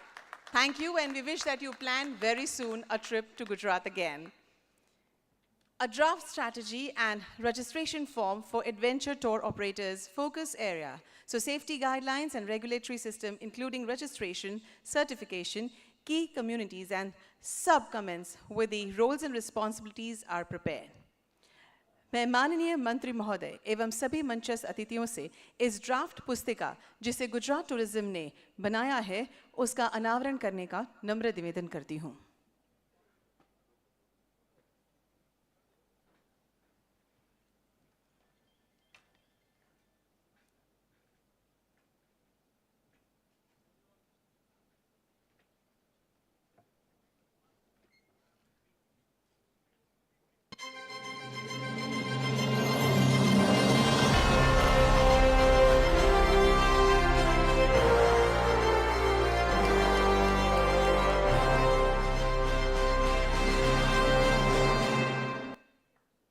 धन्यवाद.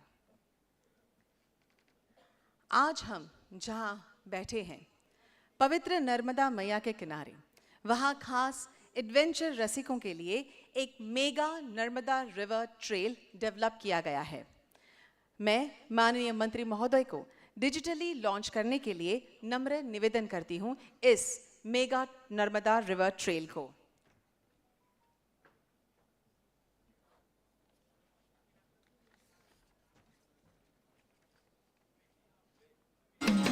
नमामि देवी नर्मदे.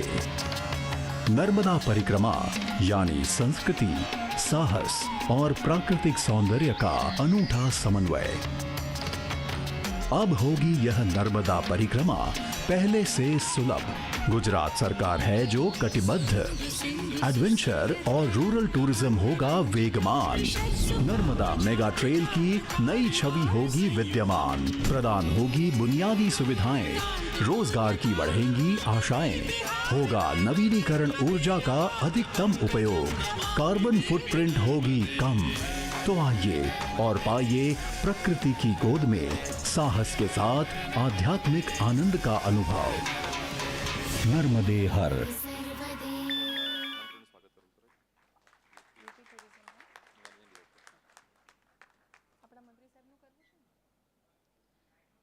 मैं UP tourism के secretary साहब को ऊपर बुलाना चाहूंगी. वे माननीय मंत्री श्री का स्वागत करना चाहते हैं, अभिवादन करना चाहते हैं.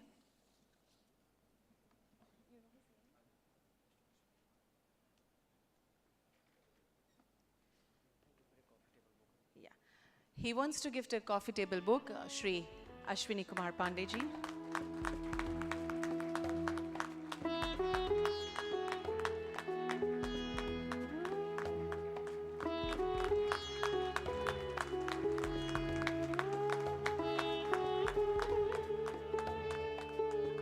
So we can help you, please.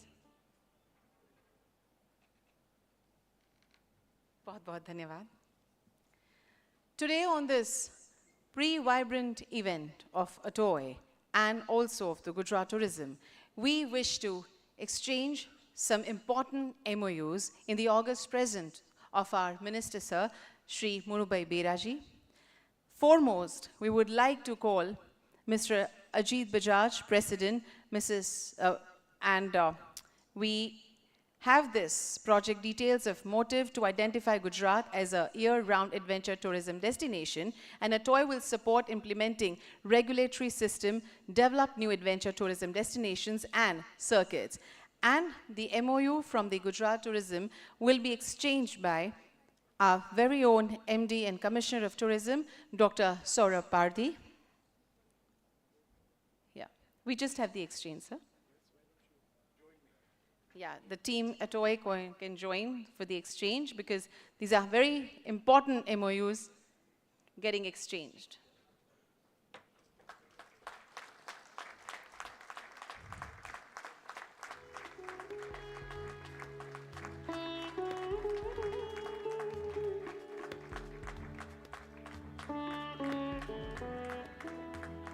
Good luck. Next we have From the Holiday Moods Adventures Private Limited, I would like to call Mrs. Arshdeep Anand, the director, and the project is to offer an unique immersive tours showcasing travel chronicles and inspiring journeys and training activities for adventure tourism. I would also request Dr. Saurabh Pardi to exchange the same. We are extending lots of good wishes.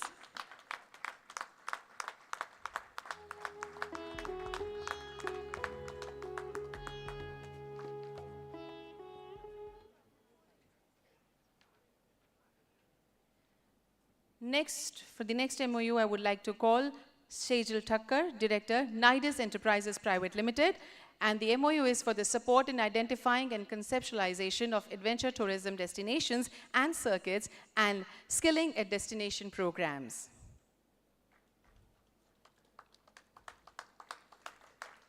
We'll request Dr. Saurabh Pardi to do the exchange, please.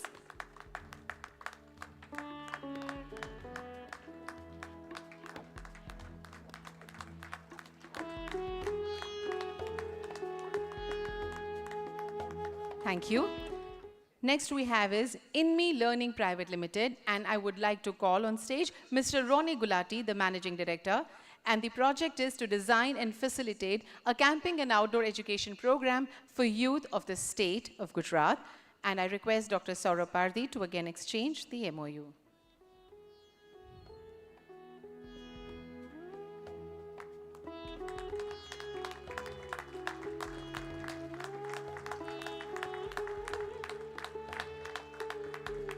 Thank you very much. Next we have Mr. B. Shekhar Babu, the Managing Director of Transcend Adventure Private Limited. The project of this is to cultivate an ecosystem for engaging in extreme adventure tourism activities by supporting with training, logistics and guiding for extreme expeditions in mountaineering and other adventure tourism activities. Welcome, sir, and request Dr. Saurabh Pardi to exchange the MOU.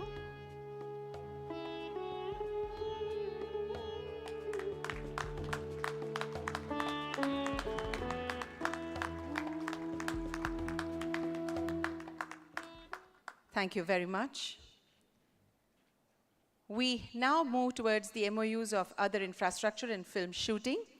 And for the same, I would now request foremost Mrs. Deepa Sahi, the director, very renowned director. It is for film shooting, and she's the director of Maya Movies Private Limited, and the project is Jai Somnath movie shooting, which is to be done. And I request Dr. Saurabh Pardi. Sorry? Okay. I will request Shri Harit Shukla sir, our Sachiv, to do the exchange.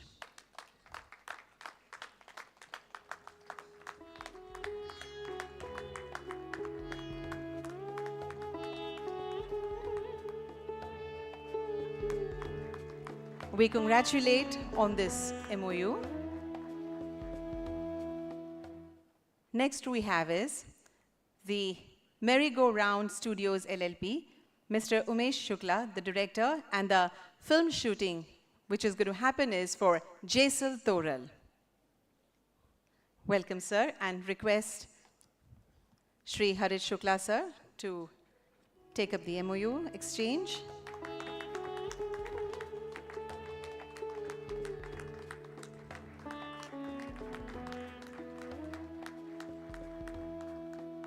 Congratulations and good wishes. We would now like to call Mr. Ketan Mehta, a very well-known and renowned director, and plus Mr. Aturish Trivedi from Maya Digital Media to sign an MOU and exchange the MOU for investments infrastructure with the government of Gujarat, the tourism department, and request sir to kindly take up the exchange, please.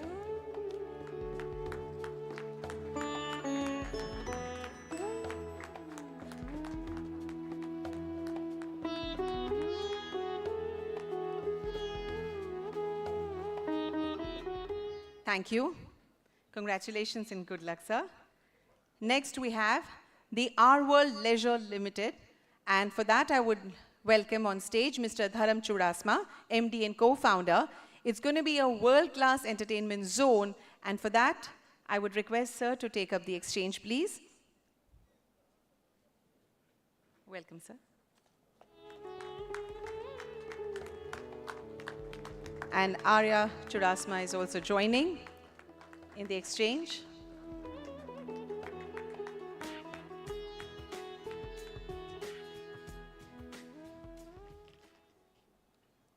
Congratulations and good wishes.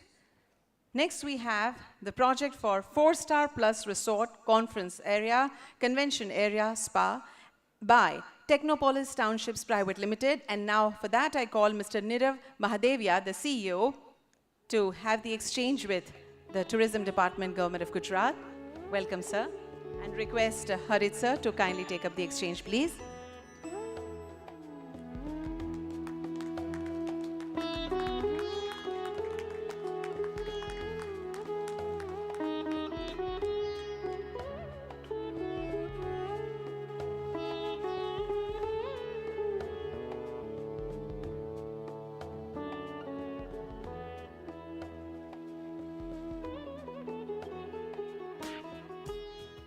Congratulations and good wishes, sir. आज इस अवसर पर बहुत सारे MOU यहाँ पे exchange हुए हैं. उन सभी को हम अभिनंदन देते हैं और उनको शुभेच्छा देते हैं. बहुत बहुत तालियों के साथ. धन्यवाद. इस अवसर पर आज हमारे माननीय मंत्री महोदय, प्रवासन मंत्रालय, गुजरात सरकार उपस्थित है. मैं बहुत ही आदर और सम्मान के साथ माननीय मंत्री श्री मुनुभाई बेरा को उनके संबोधन के लिए आमंत्रित करती हूँ. आइए बहुत बहुत तालियों के साथ उनका स्वागत करें विशेष संबोधन के लिए.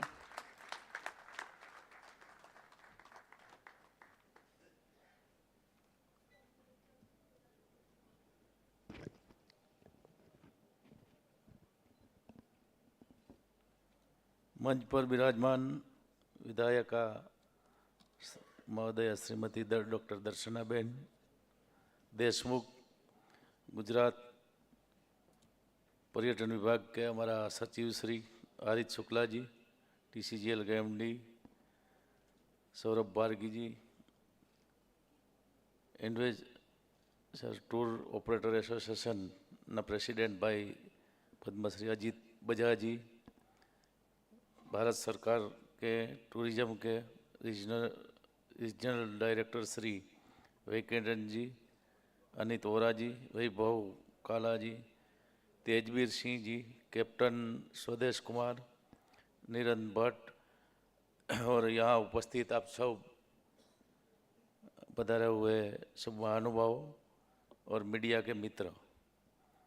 यहाँ स्टैच्यू ऑफ यूनिटी के इस सुंदर परिसर में आयोजित 15th एडवेंचर टूरिज्म कन्वेंशन में शामिल होकर मुझे बहुत खुशी होती है और आपका सभी का हृदय से स्वागत करता हूँ. आप सभी जानते हैं कि गुजरात देश के बड़े टूरिज्म डेस्टिनेशन में से एक है और लाखों लोग हर साल यहाँ गुजरात में विजिट करते हैं.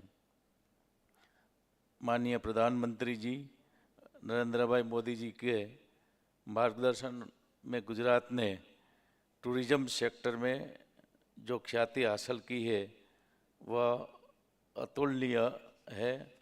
प्रधानमंत्री जी के ने गुजरात के मुख्यमंत्री के तौर पर कई ऐसे प्रकल्प शुरू किए जिसने गुजरात के पर्यटन सेक्टर की दिशा और दशा दोनों बदल दी है.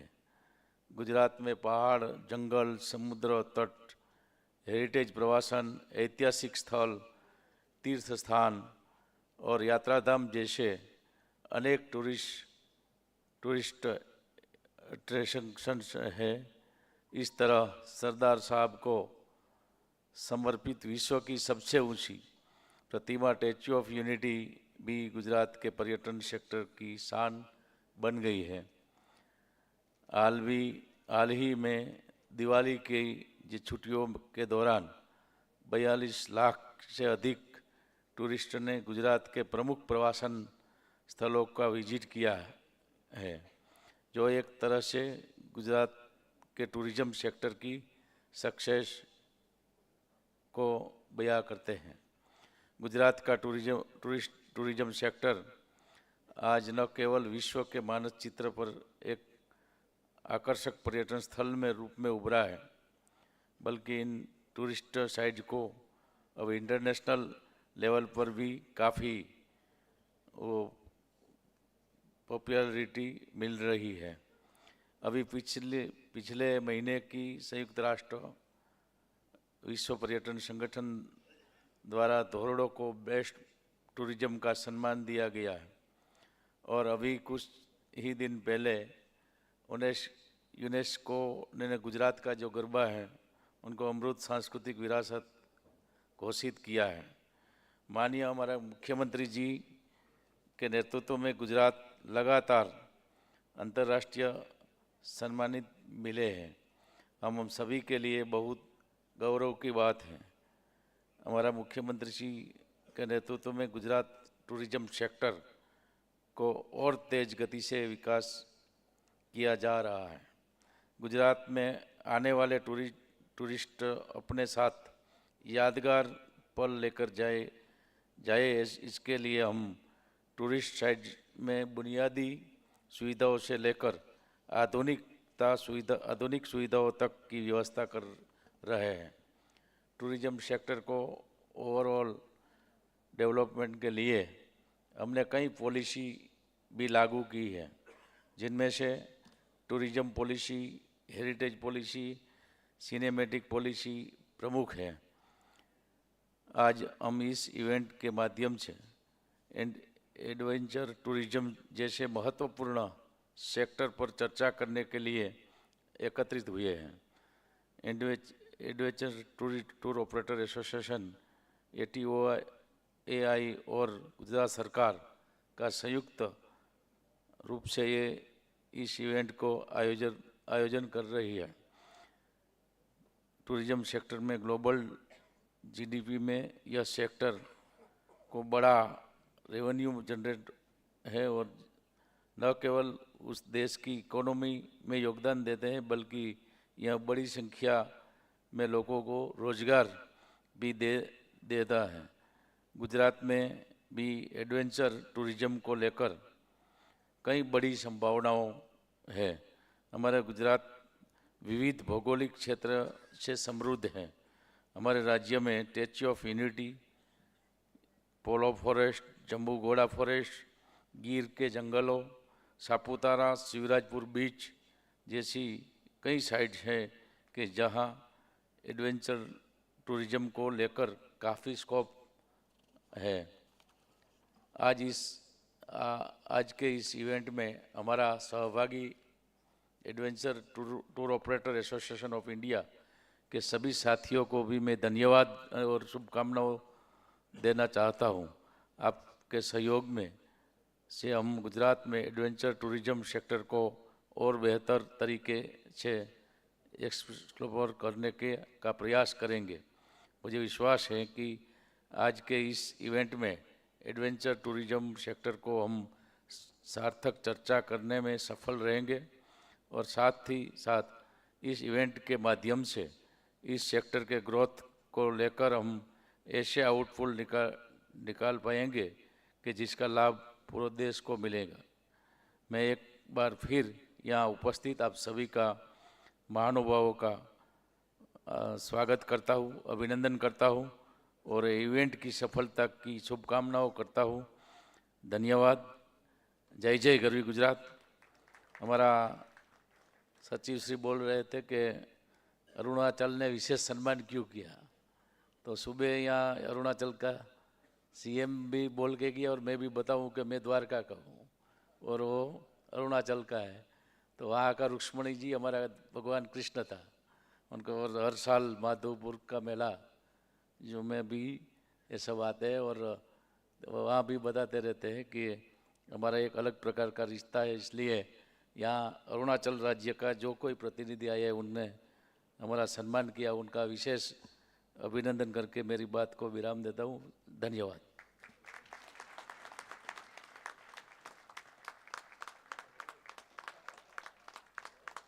माननीय मंत्री श्री, आपके प्रोत्साहनपूर्ण संबोधन के लिए और आपकी प्रेरक उपस्थिति के लिए आपका भी बहुत बहुत धन्यवाद करते हैं।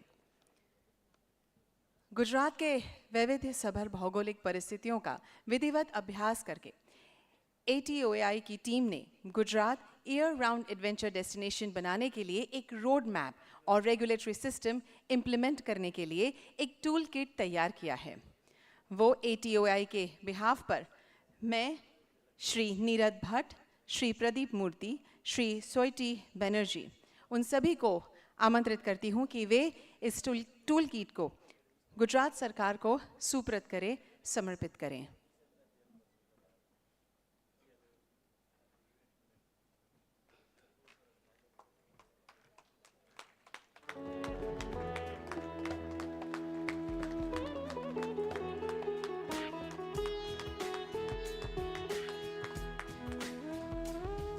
They have taken a lot of efforts and patience, especially to create this toolkit so that we can have the year-round adventure destination Gujarat for all the adventure enthusiasts. Can we extend a big round of applause for all the efforts taken up by the ATOAI team?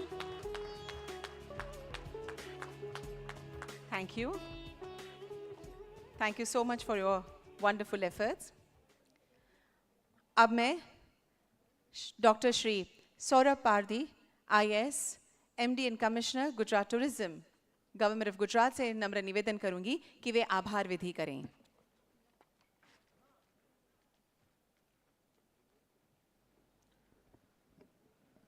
आज के 15वें ATOI के annual convention में उपस्थित गुजरात राज्य के माननीय मंत्री श्री मुरुभाई बेरा जी, नर्मदा MLA, डिस्ट्रिक्ट पंचायत के प्रेसिडेंट, सेक्रेटरी हरित सर, ATOI टीम के चेयरमैन अजीत बजाज जी, सभी एस्टीम्ड मेंबर और आप सभी डेलीगेट्स का मैं गुजरात सरकार की तरफ से, गुजरात टूरिज़्म की तरफ से बहुत बहुत स्वागत करता हूं और आशा व्यक्त करता हूं कि आज के जो इस कन्वेंशन में 2 दिन 3 दिन चलने वाले इस कन्वेंशन में जो भी डेलिब्रेशंस होंगे, जो भी चर्चाएं होंगी, वो एक गुजरात को एडवेंचर टूरिज़्म में एक नया आयाम प्राप्त करने में मदद करेगी और इसी आशा के साथ मैं सभी को बहुत शुभकामनाएं देता हूं और आभार प्रकट करता हूं। Thank you so much.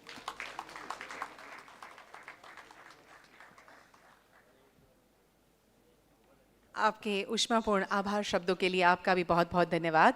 अब मैं मंचस्थ विराजमान सभी महानुभावों को निमंत्रण दूंगी कि वे आगे पधारें ताकि हम एक ग्रुप फोटो ले सकें।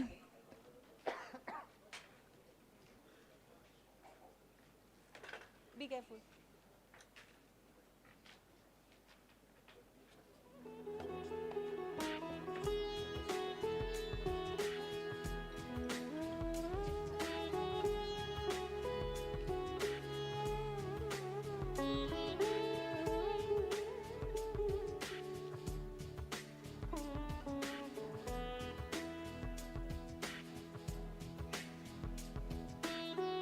सभी मंचस्थ उपस्थित गणमान्य अतिथियों का हम धन्यवाद करते हैं उनकी प्रेरक उपस्थिति के लिए।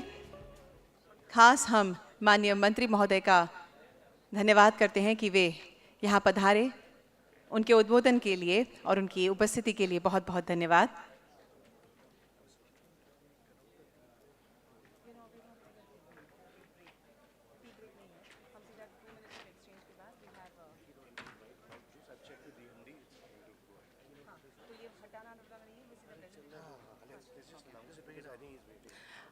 We have a very experienced keynote speaker today with us, Mike Drews. So I request everyone to keep settled yourself and fasten your seatbelts to enjoy the keynote address from Michael Drews.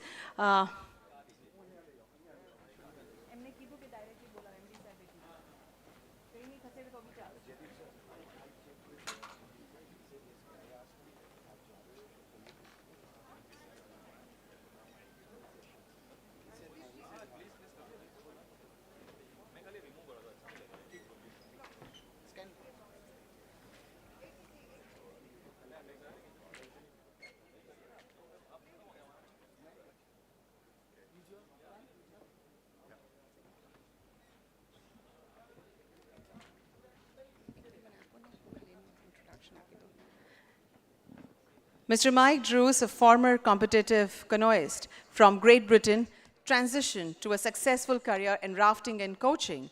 As manager of field-free rafting in Europe from 1985 to 1989, he pioneered commercial rafting in the Austrian Alps. Later, he coached the Canadian national canoe slalom team at the Barcelona and Atlanta Olympics.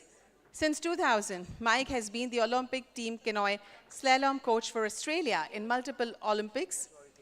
In 2018, he shifted to coach education and embarked on extensive through hiking, including the 4,200 kilometers Pacific Crest Trail. Mike remains dedicated to promoting whitewater canoeing globally and advocating for women's participation. So, ladies and gentlemen, without wasting a moment, please help me welcome Mr. Mike Drews. Hello, sir.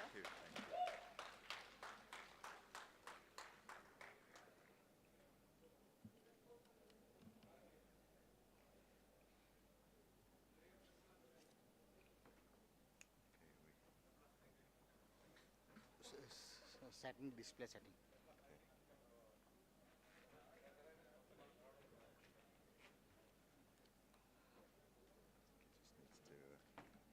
Oh yeah, it's okay. No, that's good. Yeah, that's good. Should be okay. नहीं है, not connect. Not connected. Let's try one more.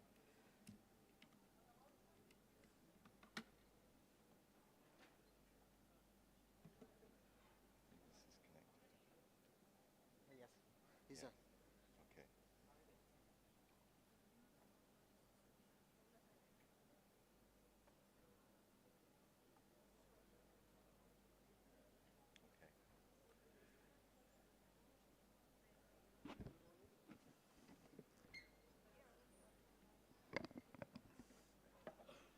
Okay, thanks very much.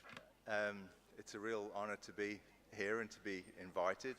And I'd like to, thank everybody who's organized and made me so welcome. It's an incredible gathering, and everybody that I've met so far has been all doing amazing things in adventure travel. So it's great for me to be a part of it.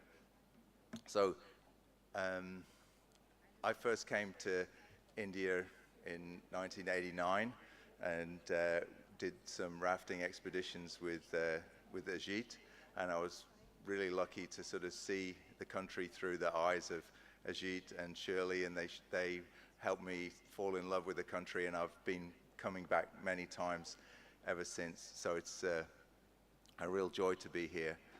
So today, with the theme of the mega trails that we've been talking about already, this is a real super trend in adventure travel around the world. There's a massive explosion in the growth of people doing long distance overnight hiking, and particularly these longer trails in North America, in Europe, and even Australia, New Zealand, and even Jordan is just promoting a long distance trail. So it's really something that's becoming incredibly popular, and I think done right, these new mega trails in India can really go to world class. So what I'm going to talk about today really is my own personal experience of hiking long distance trail, and share some of the lessons that I learned along the way, because the trail is a great teacher, as I'm sure a lot of you know, and so I really experienced a lot of learning about myself and learning about nature while I was on trail. And then at the end, I'd like to share some of my experience and other people's experience of what contributes to a great trail. So when I knew I was doing this, I put the message out to the through hiking community and the long distance hiking community, and they all shared their thoughts on what makes a great long trail. So we can talk about that at the end. But so it's going to be a little bit different. Some of the other presentations really talking about my personal experience and what I learned from hiking 4,200 kilometers, which is a long way, and you have a lot of time to think. So this is my experience. First of all, you've heard a little bit about me, but you're probably thinking, why is Mike here? Why is he talking about this? So my background is a whitewater kayaker, and that moved on to being a raft guide and then managing the first commercial rafting company in Europe. And that's where I was lucky enough to get to meet Ajit. And then that moved on to me returning to my roots of whitewater kayaking, and lucky enough to be coaching at the Olympic level for a long time and have some success. So I've been really grateful to have that career. But more recently, I've stepped back from being on the road with coaching, and now I'm doing a lot more coach education, and I have time to indulge in my hobby of hiking long trails. So first of all, just a little bit of an introduction to what is the Pacific Crest Trail. So it's a trail that goes from Mexico to Canada through the mountains in the west of the US, through the southern deserts of California, through the Sierra Nevada mountains, through into Oregon and the Cascade Mountains into Canada.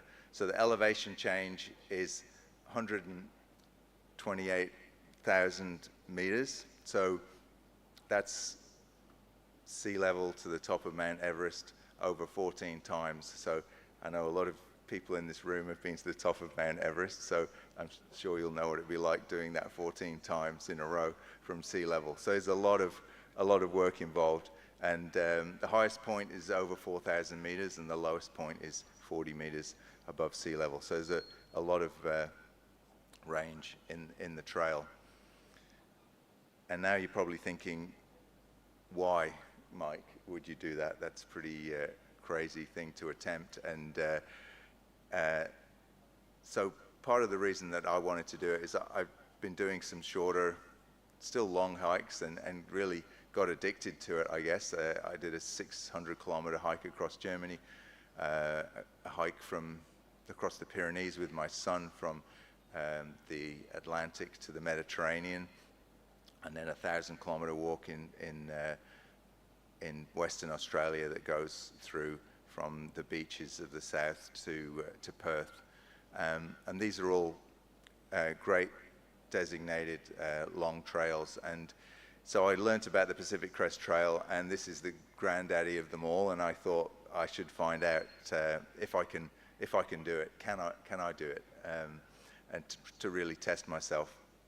So the first thing in any long hike like this is really the preparation, and there's a lot of gear, organization, a lot of delving into what do you need. There's a lot of ultralight equipment that you can buy, and I tried to be sensible and be lightweight without going crazy and going down too much of a rabbit hole into the ultralight world. But the other preparation you have to do is permits, and there's only 50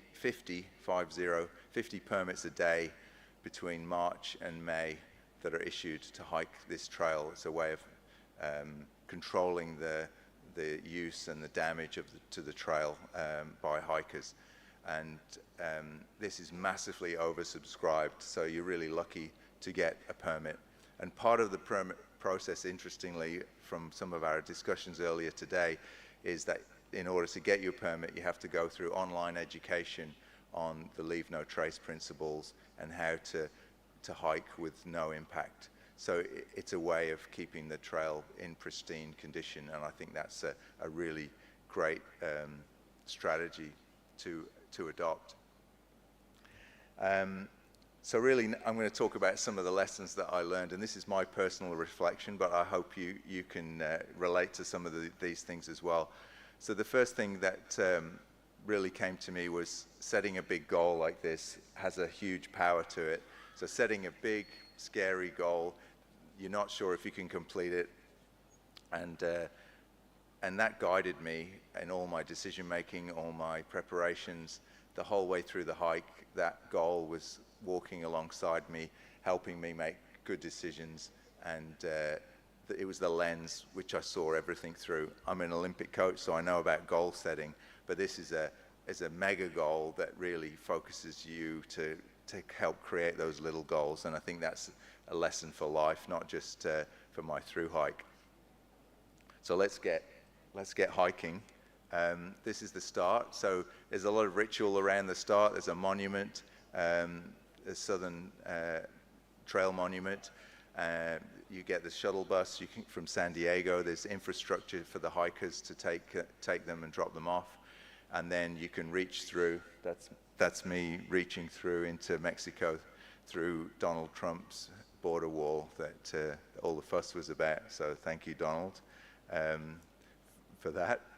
And then you set off onto the trail, and the first part is the desert, which is 1,100 kilometers of really hot, dry terrain, still mountainous, and this is about really learning about being a long-distance hiker, getting your trail legs, meeting the other hikers around you, finding some support from them, and really learning about how much food do I need to carry each day, how much water do I need to carry, and getting that right. So there's a lot of learning in this desert section. So these are the water sources. We're filtering all our water because a lot of the time it's quite sketchy water conditions, and you have to be really sure that you can be safe with the water. Unless you're above about 9,000 feet, you're always filtering your water. We're cowboy camping, so no tents, it's dry, there's no bugs, there's incredible stars at night, so no pitching the tent in the desert, incredible opportunity to just sleep cowboy style. Which brings me to my next realization, really, is that preparation beats planning. So on the beginning of the trail, you've got all these things that you expect to happen. You've got it all lined up. You've got your spreadsheet of where you're going to be when, and where you're going to resupply, and all of these things that you think are going to happen. And of course, day 1, day 2, day 3, nothing eventuates as you expected, and the place you were going to get your food isn't open. The place that you could recharge your batteries wasn't open, and you've got to really start to adapt.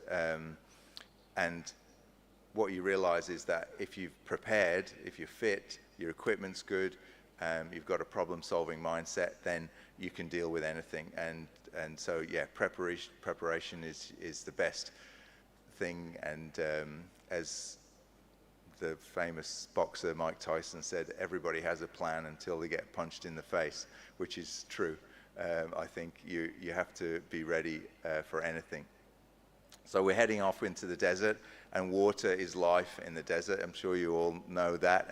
And these are water caches which are maintained by volunteers, maybe ex-hikers or friends of the trail, that they ensure that there's water for the hikers, clean water for the hikers. Otherwise, you couldn't make it through these desert sections. It's just too far to carry the water. So amazing effort from people supporting the trail and the trail community.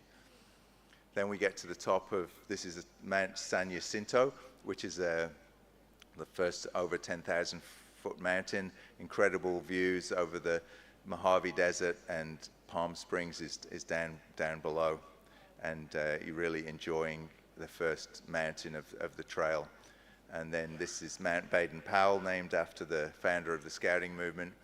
And that's me filling up with water and electrolytes. And you can see we're doing a lot of sweating in the desert. My Japanese hiking buddy called me Mount Fuji because of the pattern of sweat on my hat, because it looks like the snow on Mount Fuji. So lots of adapting to the desert environment. In fact, we were starting extremely early, hiking till late morning, and then trying to find shade and resting in the middle of the day, and then night hiking through the rest of the day until late into the dark. So still in the desert, carrying on. You can see it's a beautiful, beautiful landscape. I'm in each of those photos. I don't know if you can see. You can see us in tiny figures, tiny little stick figures. So the next realization is, it sounds simple, but you can do hard things. You realize at home and at work, you're trying to find the line of least resistance. You're doing things in the easiest way you can to get through the day. And then when you're on a trail like this, every day you're setting up a really challenging situation for yourself and deliberately taking on hard challenges. And this is a great realization. You toughen up, you get a lot stronger, and you get a lot of confidence, and you think, maybe I can do this.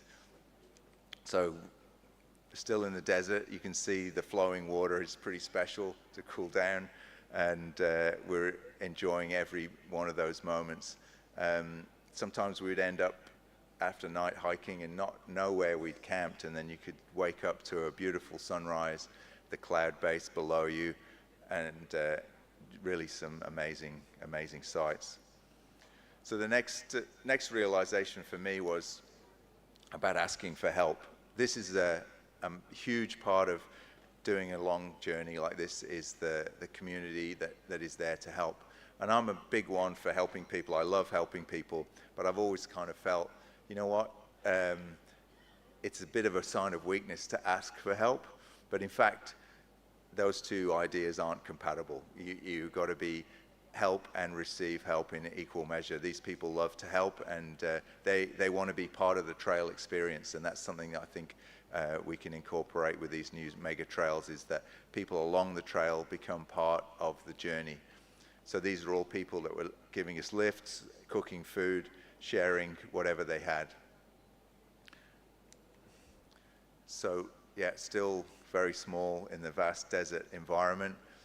And then just a tiny little bit of water was precious to wash your shirt, and that's me getting water out of a concrete tank. It's tough. It's not all Instagram suitable images along the trail. So we're becoming through hikers and learning about the challenges of the trail. So then we get to this place called Kennedy Meadows, which is actually the end of the desert and the beginning of the Sierra Mountains. So it's a very important place. A lot of hikers gather together. You can see this is a village, 200 people population. So the thru hikers have a massive impact on this place. And it's pretty special because when you arrive, you get a round of applause. Everybody's standing out on the veranda of the general store, and they cheer you in because you've finished the desert, and really if you can make it that far, you can probably make it all the way. So this was our first day of rain, 35 days in, and it hasn't rained. So we're smiling because we've reached through the desert, and we're happy because we're having our first rain. And also hiker hunger is a thing, and we're all eating way more, probably 3 times what you would normally eat. And this is the constant battle to, I lost about 13 kilos while I was hiking the trail, and I was eating as much as I possibly could. So this is something you really need to pay attention to. So you can see we're all a community now. These are all strangers. We all started on our own, and now we're together. So that was the next realization, really, is this trail and the long trails, they're about the people much more than I thought the trail would be about the landscapes, about the views, about the challenge, the physical challenge. But in fact, it's about the people that you meet and the bond that you make with these total strangers from all over the world that you're thrown together with. And I'll be lifelong friends with most of these people, and I still speak to them regularly now. So this is really important to realize that outdoor experience is about the people that you share it with. So now we're into the Sierra Nevada. This is I guess the showcase section of the Pacific Crest Trail. It's 300 miles of total wilderness in high mountains, and the challenge level just gets ratcheted up. So high passes, snow and ice, and bears and mountain lions, and a lot of things that you're not sure about. So we've really been looking forward to this, but at the same time, everyone's a little bit apprehensive. So this is me with my bear canister. So to protect the wildlife, there's designated sections on the trail where you have to keep your food in a protective container. This is not so that the bears don't steal your food, it's so that the bears don't learn that hikers are associated as an easy food source, because they have to then relocate the bears or put the bears down, and we don't want to have any impact on the wildlife at all. So we're all happy, everybody's happy to comply and try and keep all of their food and any kind of items with an odor in those bear cans, and you store them away from your camp at night. So then we head into the Sierra, and one of the great things about this trail is that it goes very close to the highest mountain in the lower 48 states of the US, Mount Whitney, and so we can take a day to summit this mountain, and we decided to do it early, and we left at camp at 1:30 in the morning and set up there for the sunrise. So it's a pretty special moment to get to the top of the mountain and share that with your friends, your new friends, and yeah, quite a challenge for me. My headlamp batteries died, and I was trying to keep up with people that were faster hikers than me, so I could see where I was going with thousands of feet drop to the side of me. So yeah, big challenge, but you can do hard things, and I was able to keep going. Which leads to the next realization for me was that you don't spend long on the mountaintop, and I mean that in both literally and figuratively. So you spend most of hiking and most of life either climbing up or climbing back down again, and you have to really relish and enjoy that process of the climbing and the descending, and make sure you're enjoying all of it, because however great reaching the goal and the summit is, it's a very fleeting moment, and if you're not enjoying the rest of it, you're not relishing every moment of the struggle to get there, then you're missing out. So don't expect reaching the top to solve all your other problems. It's not like that. Enjoy the process.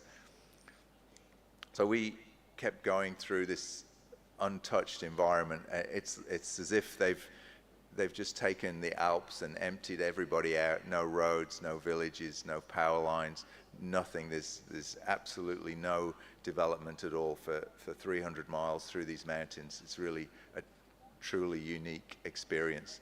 And as you can see, you have all of this in India many times over. So we really can make these mega trails a world's destination. I'm sure of it. This is me on the highest point on the trail, at just over 13,000 feet, Forester Pass. So we're hiking over a pass usually once a day, sometimes twice a day, depending how high and how spaced out they were. But not doing as many miles because obviously the elevation was a lot more. Yeah, again, these are the kind of beautiful landscapes that you have in abundance in India. This is another cowboy camping spot with a view. So it's incredible. You can't get to these places without putting the effort in. So now we have to hike out to another trail town to take what they call a 0 day, no hiking, recharge batteries, again, human batteries and electrical batteries, and to resupply, buy new gear that's broken, or just sort everything out. So again, this is something on the mega trails that you need to think about. Where are these places going to be along the trail that give people a chance to have respite and access points in and out of the trail? Again, and this is the view from my sleeping bag when I woke up in the morning. So it's quite awe-inspiring. And then we're back. We've hitchhiked for 50 miles. We've done all our shopping and stayed in a hostel. We've hitchhiked back, and we're back in the trail again. And you can see the frost on my on my backpack there. So at this point, I decided I'm going to start pitching my tent. It's the end of cowboy camping, and when we started getting ice.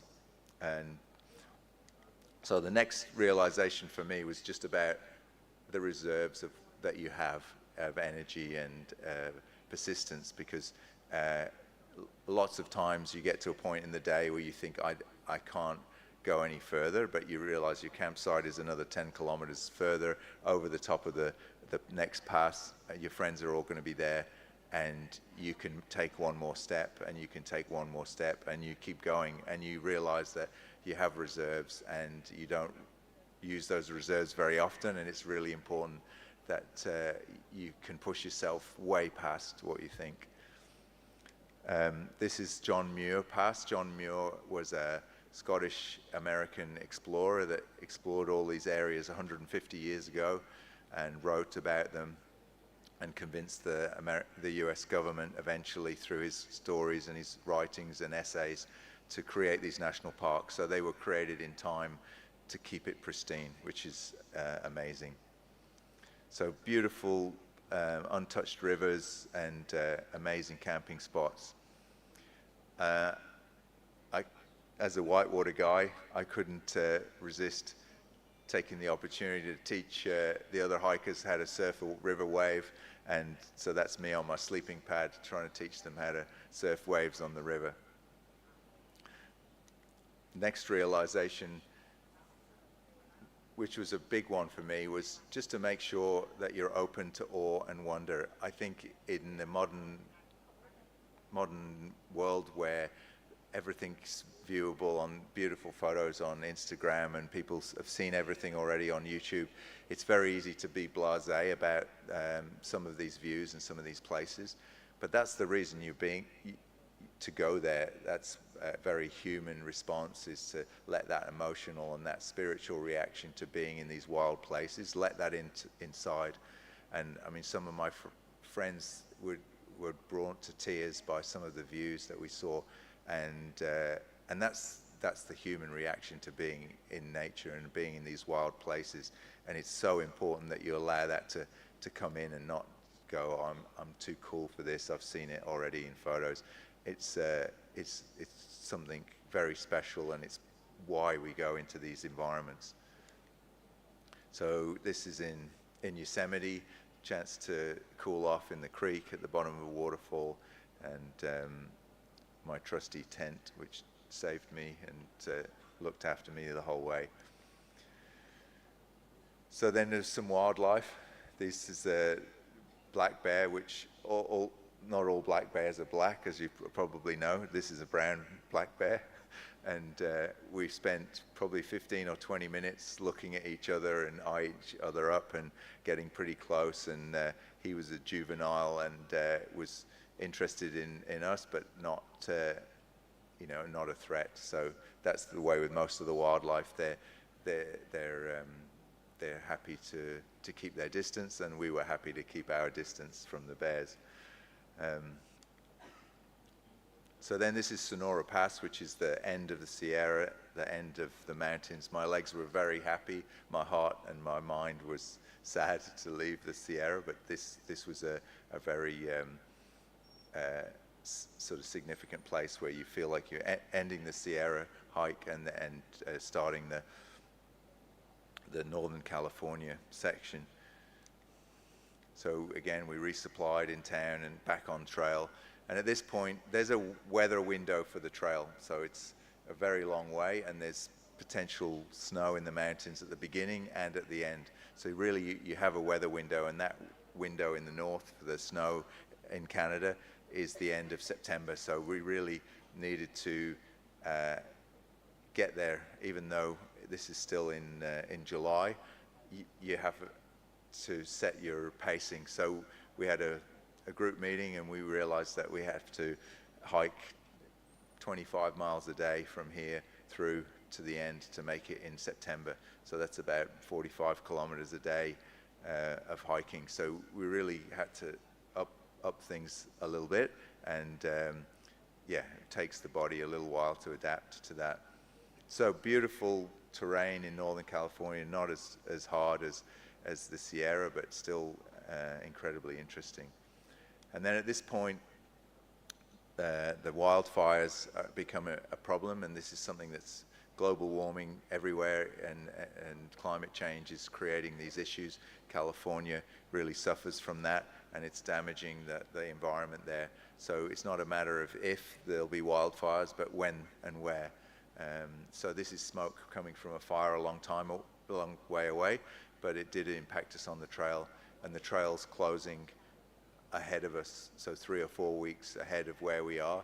The trail's closed because of fires. So we have to just keep going and hope that the fires can be put out and we can find a way through. So beautiful sunsets because of the smoke, but it'd be better to do without the smoke.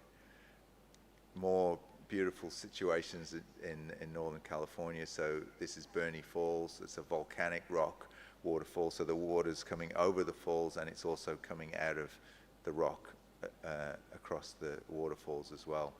And you can see a bit of a post-lunch coma happening in the corner there, and some wildlife friends that disturbed us during the night. So heading out, putting in the miles, 25 miles a day, and to get to Oregon. So we're really happy to be out of California into Oregon. We've been hiking in California for 3 months, so it's a long, big state with a lot of hiking, and it feels really great to make that barrier. This is Crater Lake, which is one of the showpiece elements of the trail. It's the clearest water in a lake in the world, apparently. You can see for 45 meters underwater, apparently. That's what the locals said, and it has no rivers flowing in and no rivers flowing out. It's just filled up by the snow and the rain that falls and then tops up the evaporation. So Oregon was a bit flatter and a great change in pace. We could make the miles a little easier. Beautiful camping next to lakes along the way. And really the next realization was just about the change in your mind as you go along. So you can only act in the moment, and you hear people talk about living in the moment, but out on trail that becomes very, very real. You're not thinking or worrying ahead. You're not thinking of what's happened and trying to rehash things in your mind that could have been, and you're not planning too far ahead. You're just living as it comes to you, and that's a really incredible state of mind that you can get into on the trail. And really our mantra was to sort of do what we can with what we've got from where we are, and that's what happened every day. And it was really something that I strive to try and get back to that now, but it's a lot harder when you're not on trail. So lots of volcanoes in Oregon, and these lava flows that you're walking on, they've only a couple of 100 years ago that there was lava flowing, so it's relatively fresh, no vegetation, and it's beautiful hiking, but destroys your shoes and your ankles. But interesting, a bit like Mount Doom on Lord of the Rings, if you guys have seen that movie. Yeah, incredible lakes, mountains in the Cascade Mountains, and some more famous of the volcanoes. That's Mount Hood on the left, which is a famous ski area. And then one of the really special places on the trail was this Tunnel Falls, so you can see where the trail's been cut out of the cliff, and the tunnel goes behind the waterfall, and you hike through. So really incredible natural environment to be able to interact with. Just incredible. So then we make it to Washington, the final state. This is the Bridge of the Gods, which is the bridge over the Columbia River from Oregon to Washington. This trail was made famous by a movie, a Hollywood movie called Wild, and there was a famous book by Cheryl Strayed that was turned into a film with Reese Witherspoon starring in it, and this is where she finished her hike. But I think it's interesting to note with the new trails that we're opening up in India, that the power of that storytelling. So this hike now is massively oversubscribed because of the popularity of that film. So these are the kind of tactics that you can use to really popularize the trail, is get storytelling involved. It's very, very powerful. So in the final state, we're having the most challenging terrain, so the biggest elevation changes, more than in the Sierra now, and we're doing our longest days. We're doing 27 miles most days. So we're much fitter and we can smell the finish line, so we're really hungry to get to the end. And I probably haven't been as fit as this since I was in my 20s. It's a transformation. I wish I could get back there. Yeah, some truly incredible days of hiking, but also very challenging. So some interesting obstacles, whitewater rivers to cross on log bridges, and lots of blow-down trees that really slow down your pace through the day. But that leads to my next realization, which is it's the obstacles that make the journey. So the reason that you take on a challenge like this is because it's hard, not because it's easy. You want to do it, and it's meaningful, and it's an achievement because it's hard. So when you come up against those obstacles that make it hard, don't be upset, don't be angry. You got to embrace that and say, this is why I'm doing it, and really embrace the struggle. And that's something that it sounds obvious, but it took me a few hard days to realize that this is actually why you're doing it, Mike. So yeah, enjoy it. But Washington was the hardest and the most beautiful state. So we pushed on towards Canada through some more variable conditions than we'd had. Yeah, through this fairy tale landscape that again looks very similar to a lot of the areas that you have in India. So again, this is something that India can compete with everywhere in the world on these kind of trails, and they're so popular and so oversubscribed in North America. There's people who will rush to discover the long trails in India, I'm sure. So glacial lakes and just beautiful environment. So in Washington, finally, the fires caught up with us, and the last 30 miles of the trail was closed. So not to be daunted, we found a lake that goes from the US into Canada, and we got kayaks. Again, the kayaker in me kept coming out, and I took my friends who couldn't kayak and taught them some kayaking skills, and we headed north in our kayaks to the border. So a beautiful way, in fact, to finish the trail was on the water. And we took 2 days paddling, and you could see the fires, the wildfires burning on the side of the lake. And that's how close the fire was to us. And then finally, 138 days after we started, we're at the US-Canada border, and yeah, no passport control, just in the middle of the wilderness. And yeah, that was a very special moment to share that with friends from around the world. So those are people from Japan, Canada, Oregon, Alaska, Australia, had never met each other before, and we're bonded for life now. Really amazing. And then we hitched back to civilization, took the train into Canada, and we were able to actually walk south from Canada to the Northern Monument and get our team photo in the end. So that's us reaching the northern terminus, and it was a very, very special day. So just a little bit about the trail. It's about 8 kilos base weight, up to about 16 kilos with the water and food, depending how far we were going. 138 days, 14 days of no hiking, resting, so probably around every 10 days, and then about 13 days of what we call Neros, so not a 0 day, and nearly zero, or less than normal amount of hiking, so we could do a resupply in town. Probably about 24 showers, so we were pretty stinky, pretty smelly most of the time. 3 pairs of shoes wore through, 8 rattlesnake encounters and 2 bears encounters. So some of them saw a lot more than that. That was my tally. So really now the bit that's interesting for me regarding the mega trails is asking all of my long hiking friends from around the world, what makes a great mega trail, and how do we make this really take off in India? How do we really make these new trails world famous and a destination for hikers from around the world?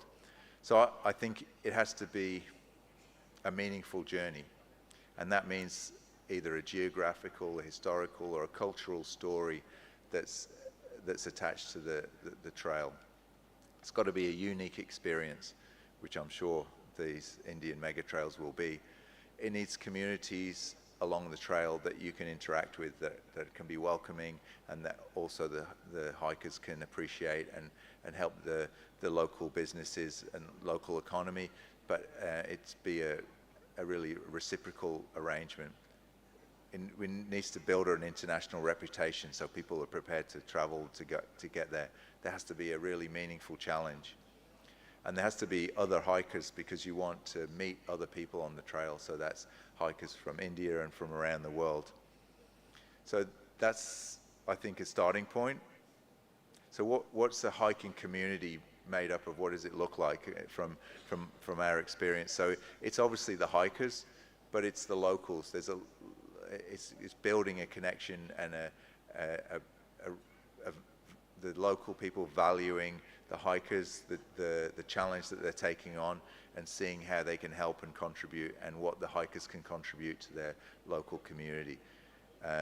Some people will want to volunteer, but other businesses will be built around that. So the local businesses, that's accommodation, it's food, it can even be outfitters, and anything that's going to help, even some resupply, so they can bring in supplies for hikers.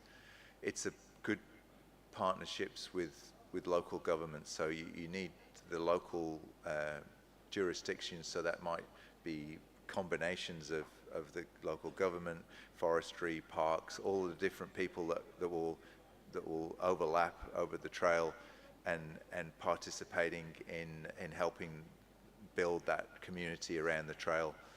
The alumni from the trail, so people who've hiked the trail before will want to help other people do the trail, and making connections, making a place for those people to help. And a lot of the way that works these days is online groups. So people are members of groups online, and they're really keen to share their experiences, and that can be a place where locals and international hikers can meet and talk to each other. The logistics are incredibly important. We've got to keep our hikers alive on the trail, so they need resupply. They need there to be good water sources all the way along, which have to be spaced appropriately, and if there isn't anything, that has to be fixed, and that has to be well communicated. The accommodation options, so not everyone's going to want to hike all the time, and in fact, anytime you don't have to camp, sorry. Anytime you don't have to camp and you can stay in a hut or a hostel or a homestay, that's even better, because you're mixing with the local people and sharing those moments and their culture, and that's where the connections can happen. The information around the trail is hugely important when people are making a decision about whether to go or not. If they have the information available, what it's going to be like, then they feel a lot more comfortable taking it on. And we also need people to take on the trail at the appropriate level, so we don't want total beginners putting themselves in danger. They need to know what's involved. And these days, apps are a really powerful tool on trail, so apps like All Trails, and the trail that used to be called Gut Hooks, but now it's called Far Out. All of these trails around the world, they're on that app, and it shows you where to get water, where to get food, elevation changes, all the information you can navigate, and also you can leave comments about what the situation is in different places and share knowledge live on the app as you're going, and that's really powerful. Obviously, great maps, guidebooks are really important too. Transport to and from the trail. I think some of these hikes are in really remote places, so it has to be easy to get in and out of the key spots, and also to create shorter versions of the hike, because not everyone's going to do the whole hike.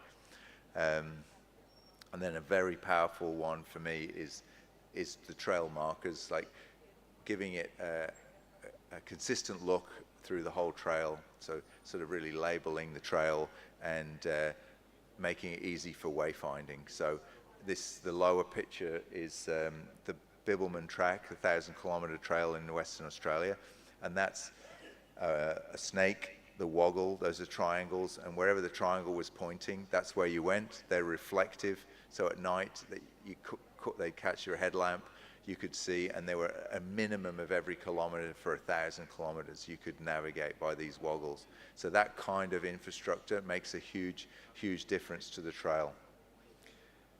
And then I think custodians of the trail. So there's so many different villages and towns and jurisdictions that are going to overlap on our mega trails, that we need a peak body or an umbrella organization for the trails. And typically that's, say, a not-for-profit, so Pacific Crest Trail Association or Bibbulmun Trail Association, and they're not-for-profits, and they coordinate with government and the landowners and the hikers. Say, for example, the Bibbulmun Track Association, they run online sessions for people who are planning a hike.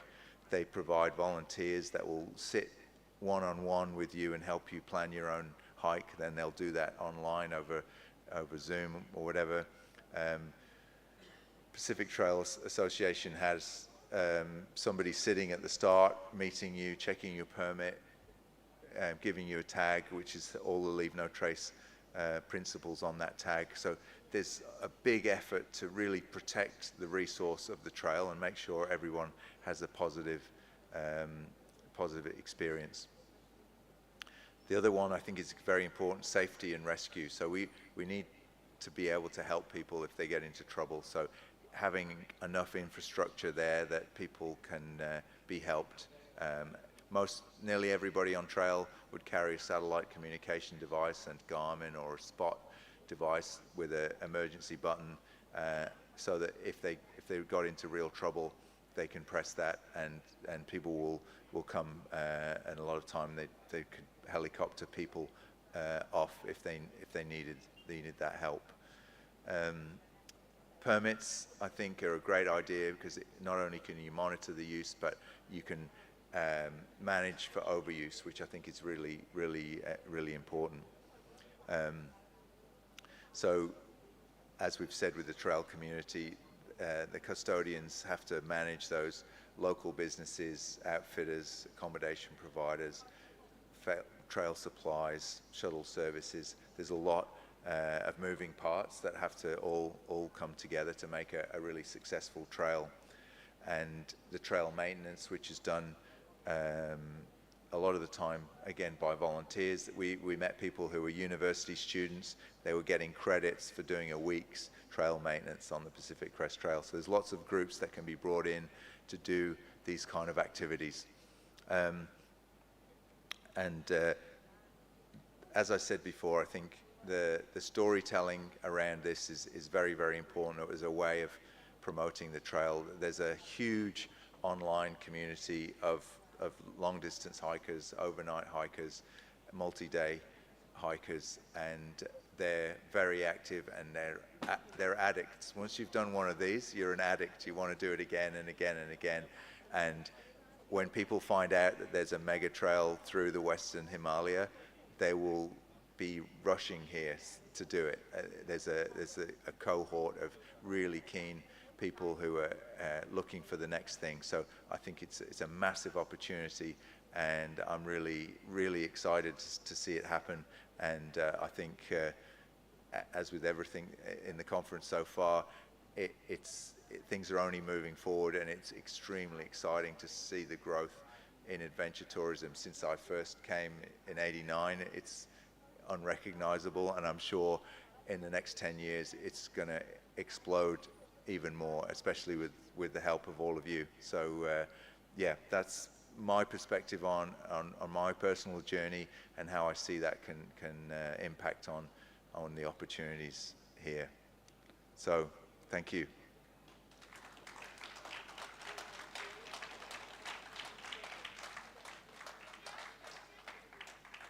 Sure. Yes, you can ask questions. I'm making a executive decision there. You can ask questions.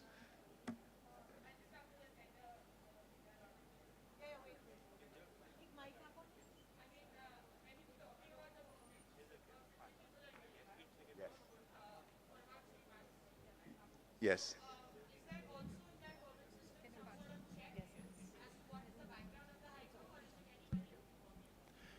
Anybody can take it. There's an approval system, so you go online, and you put your starting point, your finish point, your dates that you want, and then I think they do some checks, but there's definitely some people that are starting that perhaps should have done a bit more training.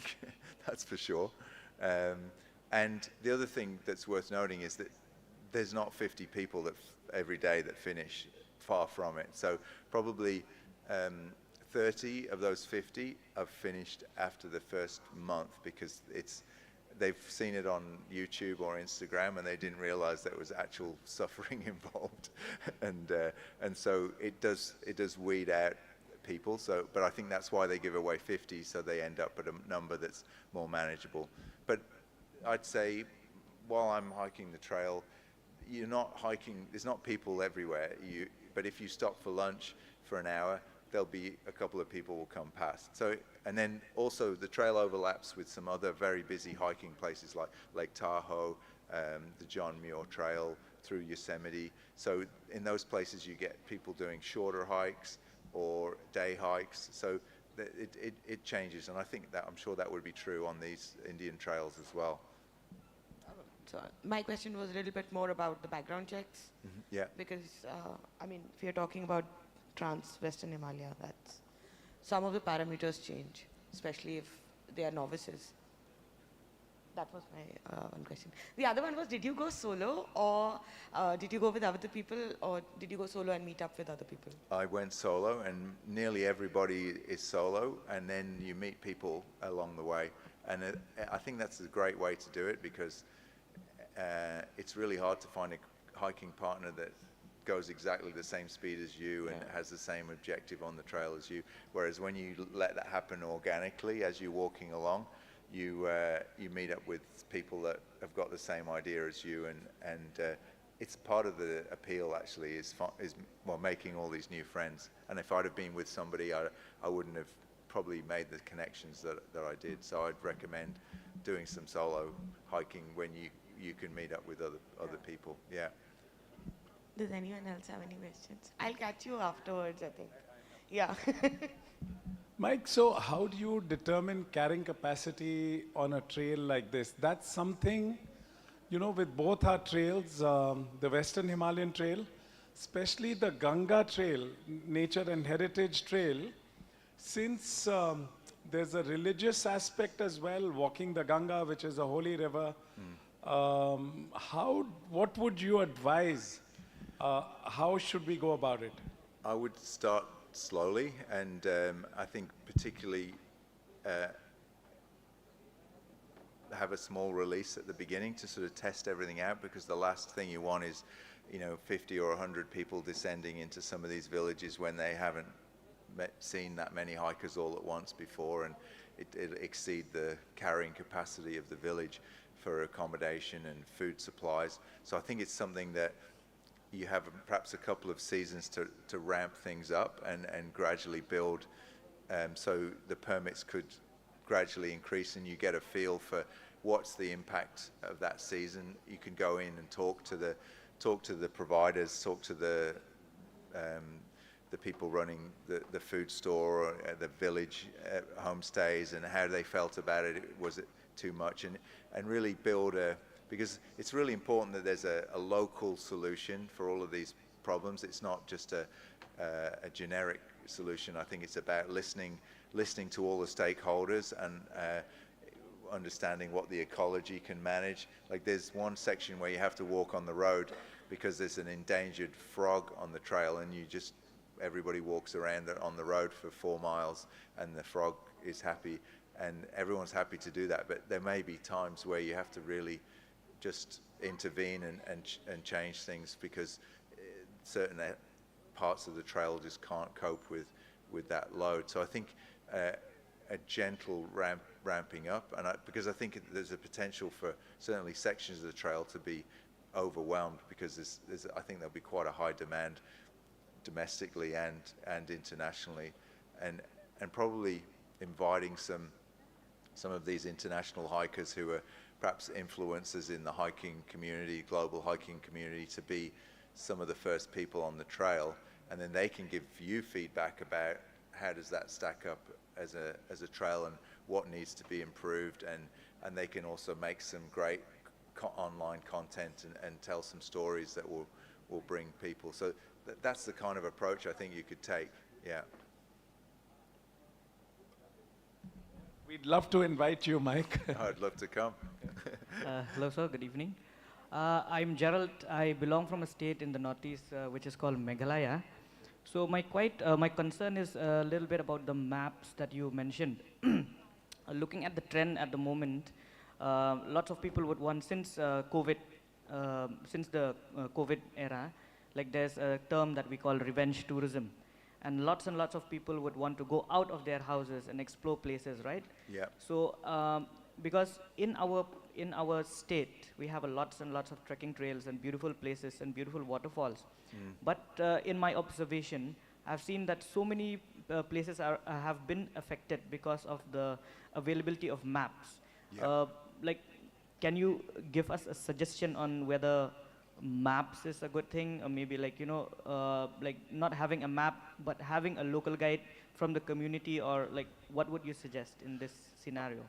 I think there's definitely scope for using local guides, but I think a lot of people would be put off if there was no map. Like, because part of the joy of doing these longer hikes or even shorter hikes is the planning, and a lot of adventurers, when they're not adventuring, they like to be looking at maps when they're at home and figuring out where they're going to go. So I think mapping these areas, and I think now with the satellites and the Google Maps and things, it's easier to create trail maps within an app, which is the way a lot of people do it. You can switch your phone onto airplane mode. The GPS works, and off you go. You can see the red line of the trail on your phone, and you can see the little dot of where you are, and that's a really good way to navigate. But I think the paper maps have a place too, because it's a way to sell the idea of the hike, and people can see in their hands what they're going to do. But in fact, most people hiking now, they're more relying on their apps and GPS and navigation on their phones, I would say. But also guidebook, I think, is a really great thing to have. So it's not just a map, but it's where you can stay, what the villages are like, more information, so that, again, people need to be sort of enticed into these decisions to come to places. So the more information that is like selling it and giving them an idea of what to expect and how amazing it's going to be, and what they need to do and what they need to know. Because you want to attract people who are expecting the right level of adventure, because there's a whole range from a walk in the park to climbing Mount Everest and everything in between. And you need to attract the right clientele to your trails. So you need to be able to tell that story of, this is a easy, intermediate hiking area where there's lots of safe places to walk and they're well signposted and lots of interesting places to stop along the way, or this is a really big challenge that is going to test your limits and it's a real kind of fitness challenge and adventure challenge. So it's important that you can sell that story of what does this trail network offer and who are we offering it to, because it's hiking is a very broad term that brings in all kinds of different levels of ability, and I think when you're selling that to people you need to make sure you're matching your guest with the level of the hikes that you're selling, and so the guidebook is a good way of telling that story, so grading the hikes and making sure people understand that, oh, this is my level, it's something that I could achieve. I think that's important to think about. Thank you. I'll just like to add another small question there. Sure. So basically, in Meghalaya particularly, most of the land belongs to the community, so either to an individual or maybe to a clan. So when tourism, like you mentioned, like, start off small and like, you don't release the information about the trail to the public, like, you make them aware about what tourism is. But so far, in my experience, we have tried to do several routes in Meghalaya for trekking, but with advancement of technology, with all these trends in reels on Instagram and social media, like people have started uploading pictures and like, it has gone viral about these treks and Yes. stuff. And people also, the local people, when money comes in, they're not conscious anymore about the environment or about the sustainability of the place. Any suggestions on this? Well, again, it's part of the whole process is educating both the local people and the visitors, because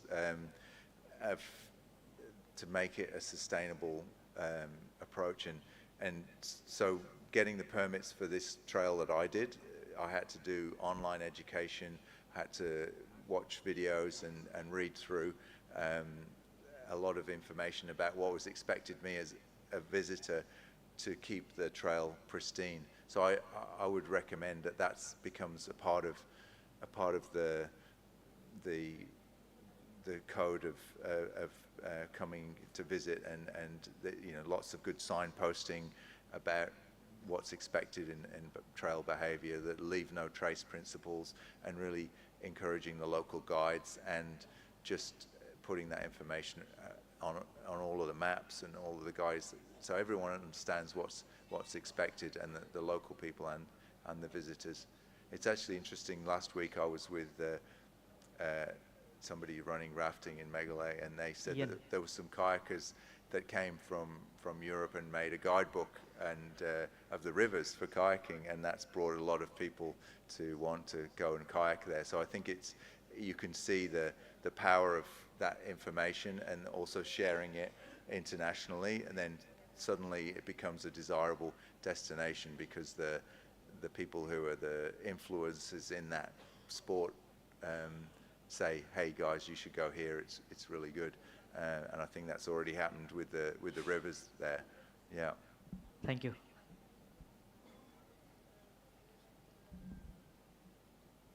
All good? Any other questions while I'm here? Thank you.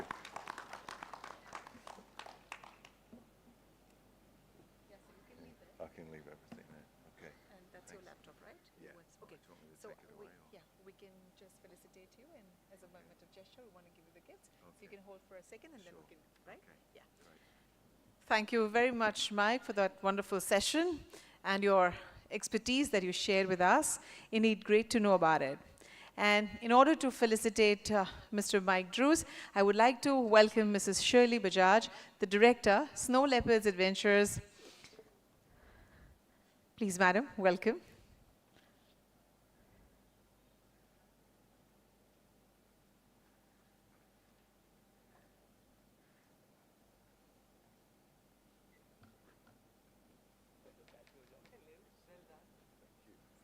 You can get in the center so that you can have that frame.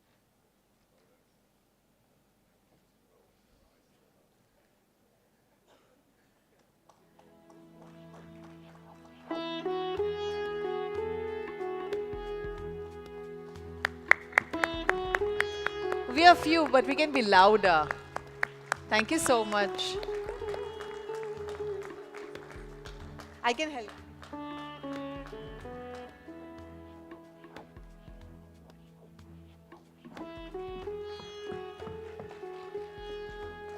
Thank you very much. Thank you, Mike, once again. Yeah. And before we call it a day, an eventful day, we'll request Vaibhav Kala and Shekhar Babu. Is he here? Okay, probably he's engaged in some work. I will request Vaibhav to talk about what is going to happen tomorrow in the house. Thank you. Thank you, Dhwani, for a great day. Friends, go back to your tent, shower up, take a quick break, and then we have a beverage service at Conference 2, right next to the registration tent. Dinner's on from 8:30 to 10:30. Activities tomorrow are the same as today. Please report for yoga at the pool. And for the rest of the activities, the hike, the boat cruise, the ballooning, and the cycling, please be at the registration tent by 6:15 tomorrow. And wheels will roll at 6:30. Tomorrow's a lovely day. It's a busy day. It's lots to learn, lots to engage on. So we'll send you the schedule as well. It stands as you have it last. And yeah, look forward to a great evening with all of you. Thank you so much.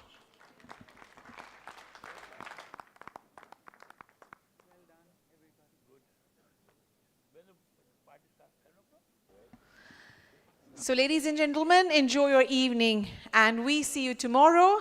Have a great evening and a good night's sleep. So empty your cups for tomorrow to gain more knowledge. Thank you. This is Dhwani signing off for the day. See you tomorrow. Bye-bye.